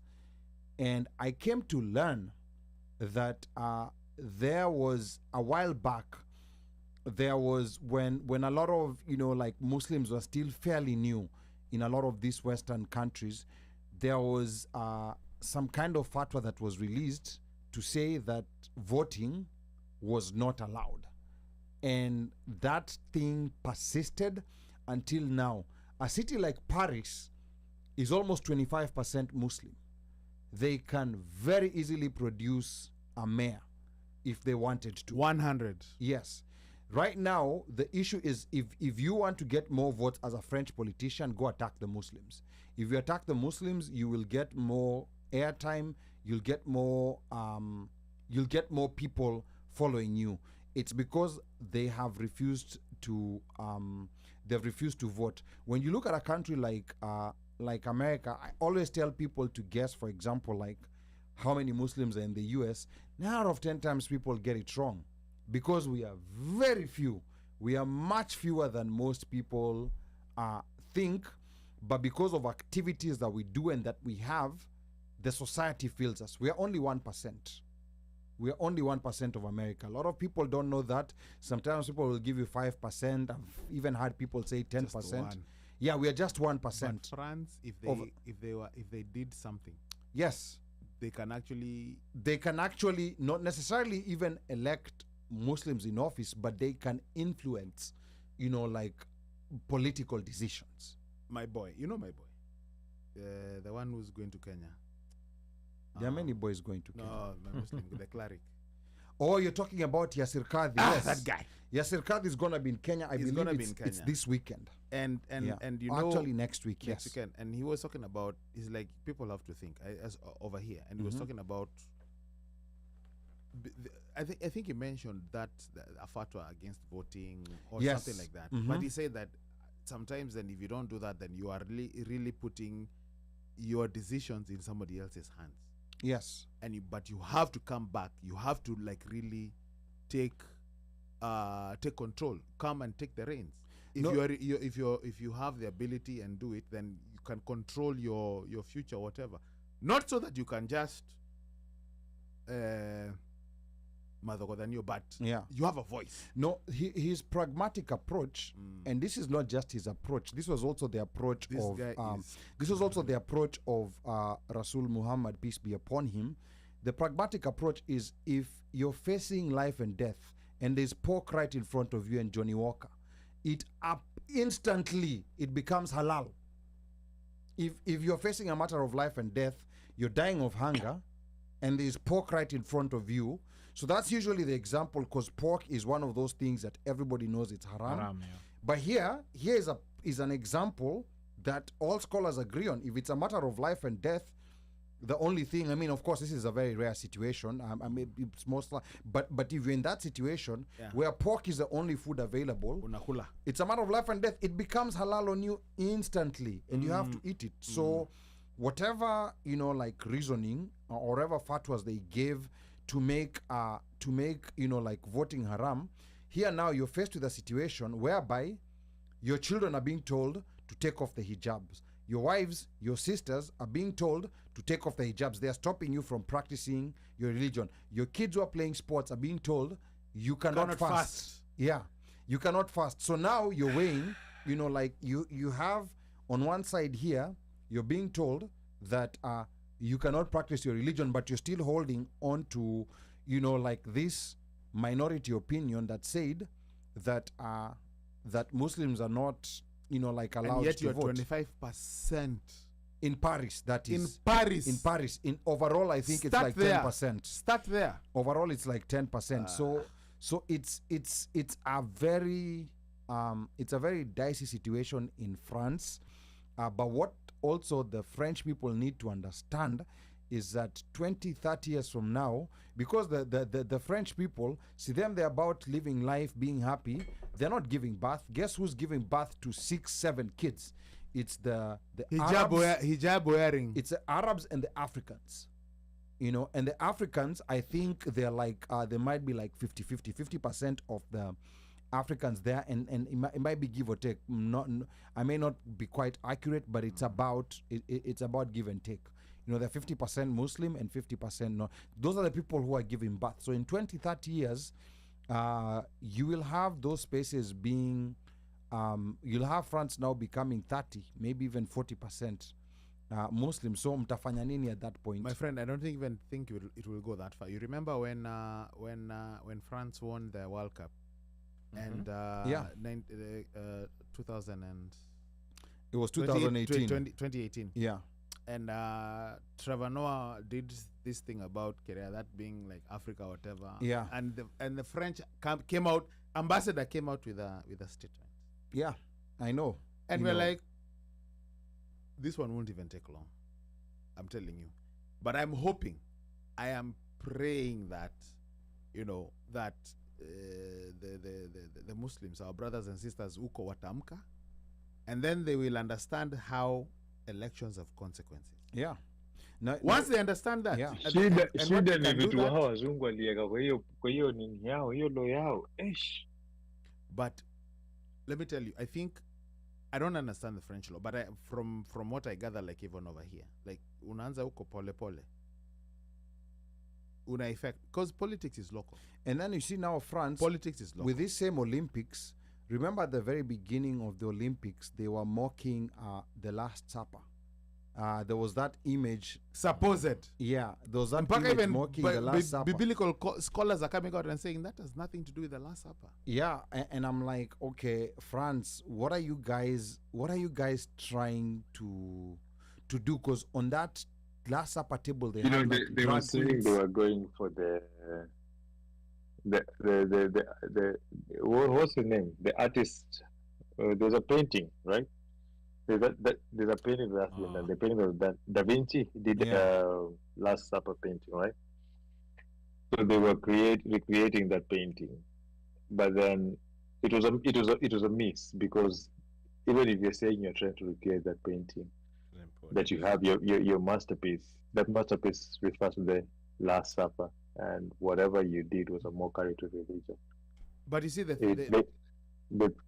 have to own it. They have to own it. Uno, that was a failure. There's a reason why the IOC has pulled down the opening ceremony videos anywhere online. You cannot find them.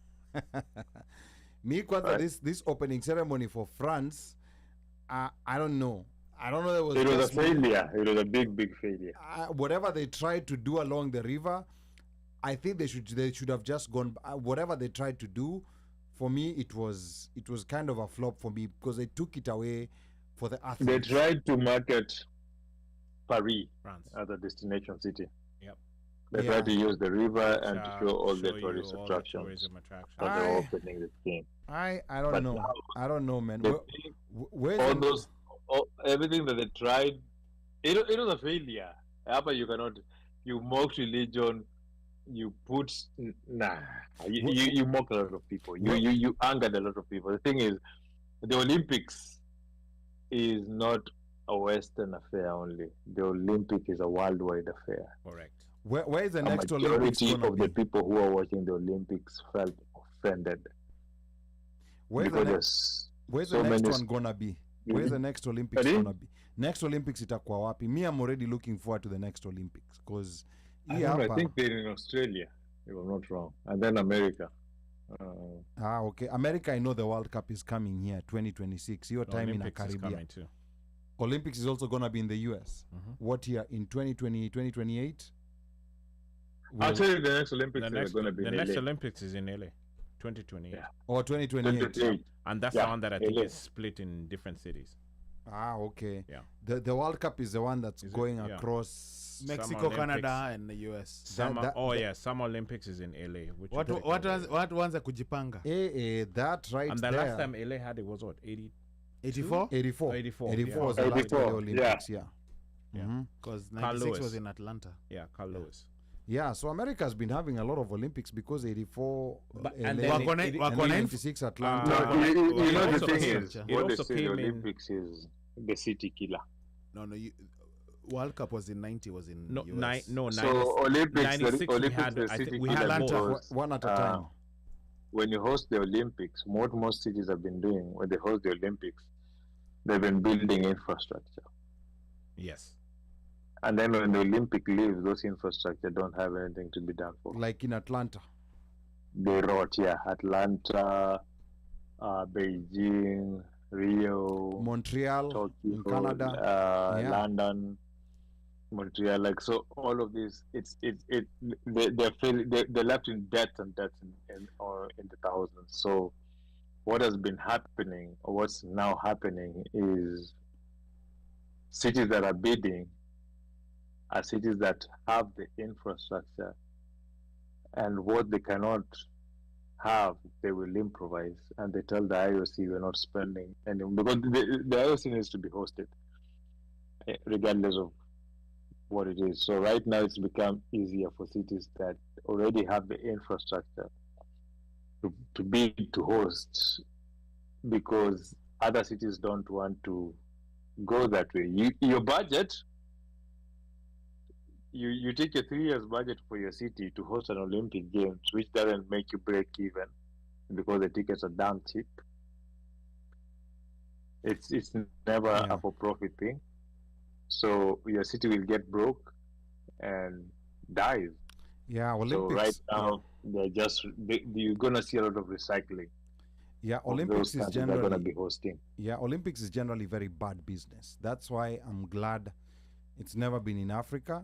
You know, like, I hope it never comes to Africa because it's bad business. Because you have to build all kinds of infrastructure for for like people to swim, and infrastructure for people to row, and infrastructure for people to do all kinds of stuff. And then once you're gone, at least with World Cup, it's only stadiums, it's only soccer stadiums, and that's it. Anyway, uno Mike.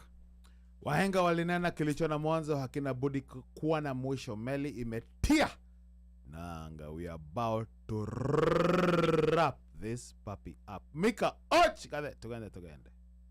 Naja to wrap it, puppy. Hey, it's a hot weekend. And it's a hot, very hot, hot week. Anyway, it's an month imefika August. The year is ending. Mi bado nafikiria sijui tuko siku gani, but anyway, the year is ending.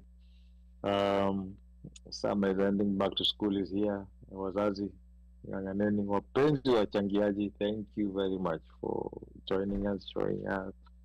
And thank you for calling Osheke, thank you for calling Dr. Ongusi, and then good conversation. We have a break coming up, right? Last weekend of August. Yes. Final summer break. Yes, we have a break. I think we might take it. It might be the last weekend. Not decided on the dates, but yes, we have a break coming up. So, I just want to tell the listeners, like, as we're getting to the colder season, remember there's a very bad strain of COVID that's coming out right now. Protect yourself, take care of yourself. It's very infectious and it's putting people down. So take care of yourself, like Chungeni. Summer is ending out. People are going to the last outside meeting gatherings and everything, but also take care of yourself. Just this train is bad. Chungeni. All in all, have a wonderful weekend. Remember, don't drink and drive. Peace out. Thank you, Mika Och. To the rest of the panelists, Asanteni, and to our viewers and listeners and friends and could-be, would-be friends, first-timers, Asanteni, thank you. Remember, we do this every single week because you guys bring us together. Without you, there is no us, and we appreciate you in every way, format that you come to us. I know it was a random it was our random give back, have a conversation, and let's let it all out Friday, and we really enjoyed ourselves. I think we could have had this conversation until 4 o'clock in the morning, but Olympics would be on in an hour after that. But with that said, have a good weekend. See you guys next weekend, or should I say next Friday. In between, we have Olympic Games that are ongoing. Kenya's not necessarily doing too badly. I think a lot of the things that they've been in, either that are finals, they've either medaled or they are in the heats for track and field. So tomorrow, Omanyala is going to be on. And I'm not sure if he's in, I think he might be in heat 1. I'm not sure if he's in heat 1 or heat 2, which probably be 4 o'clock Eastern time. So, but check your local time zones and see, what time track and field is going to be ongoing, and the soccer also that's still ongoing. I think Egypt made it through. I think they're the only team left, because I think Morocco might have been beat, but I can't remember. But by who? It's soccer. Beat by who? The quarterfinals, right? Morocco. Yeah, check by who? Check the US. No, I don't know what was the score. My friend, wasn't that what they played today, right? 4-0. I don't know. America was so I guess Egypt and Morocco are still in. Good. And France, I think, also was they beat Argentina. Yes, and France. That was payback. Yes. That was payback. Yes. Yeah, from what they said. Thierry Henry is looking he's looking like he's the answer. No. Yeah. But this one was personal. He's looking they're going for gold. This one was personal. He was ready to get in the field and beat guys. But anyway, that's that's for another day. With that said, have a good week. It's been, we have a kind of sort of heat wave. I'm not understanding what's going on. Mareko Ju, Mareko Chini, Ju weather, Joe. Just be careful, like Mika said. hajakuogopa. Yeah, mimi AC yangu siku hizi waga nafanyaga kazi ingine even my neighbors, I think they come to water from outside. So with that said, have a good week. And we, as usual, always enjoy you guys. Peace. All right, thank you so much. Thank you so much, DJ Omosh Fire. Asante sana to all those who are tuned in. You know, one of the Random Fridays, it's been a while since we had a Random Friday. We have, you know, like other important guests lined up for you. We'll let you know who they are. I might have hinted earlier on who we expect to have in studio soon. And then we're going to be taking a break. We are not sure exactly when that break will be, but we'll announce that ahead of time so that you can find something to do on your Friday nights, because we also need that break. Na kwa hayo machache, yeyote ambaye bado anataka kunipigia simu, nambari yangu bado ni ile ile 1-800 mteule. Operator akishika simu, mwambie unataka kusema na mjukuu, na akikuuliza mjukuu yupi, mkumbushe ni mjukuu yule yule wa Masai, because I'm Kenyan by blood, American by design, Masai by choice. Sichagui, sikagui, na sibagui. Kwaherini. Aiden, Daddy loves you. Jerry, Daddy loves you. Nemo, Daddy loves you. Until next week, be blessed. Hey, Rocio.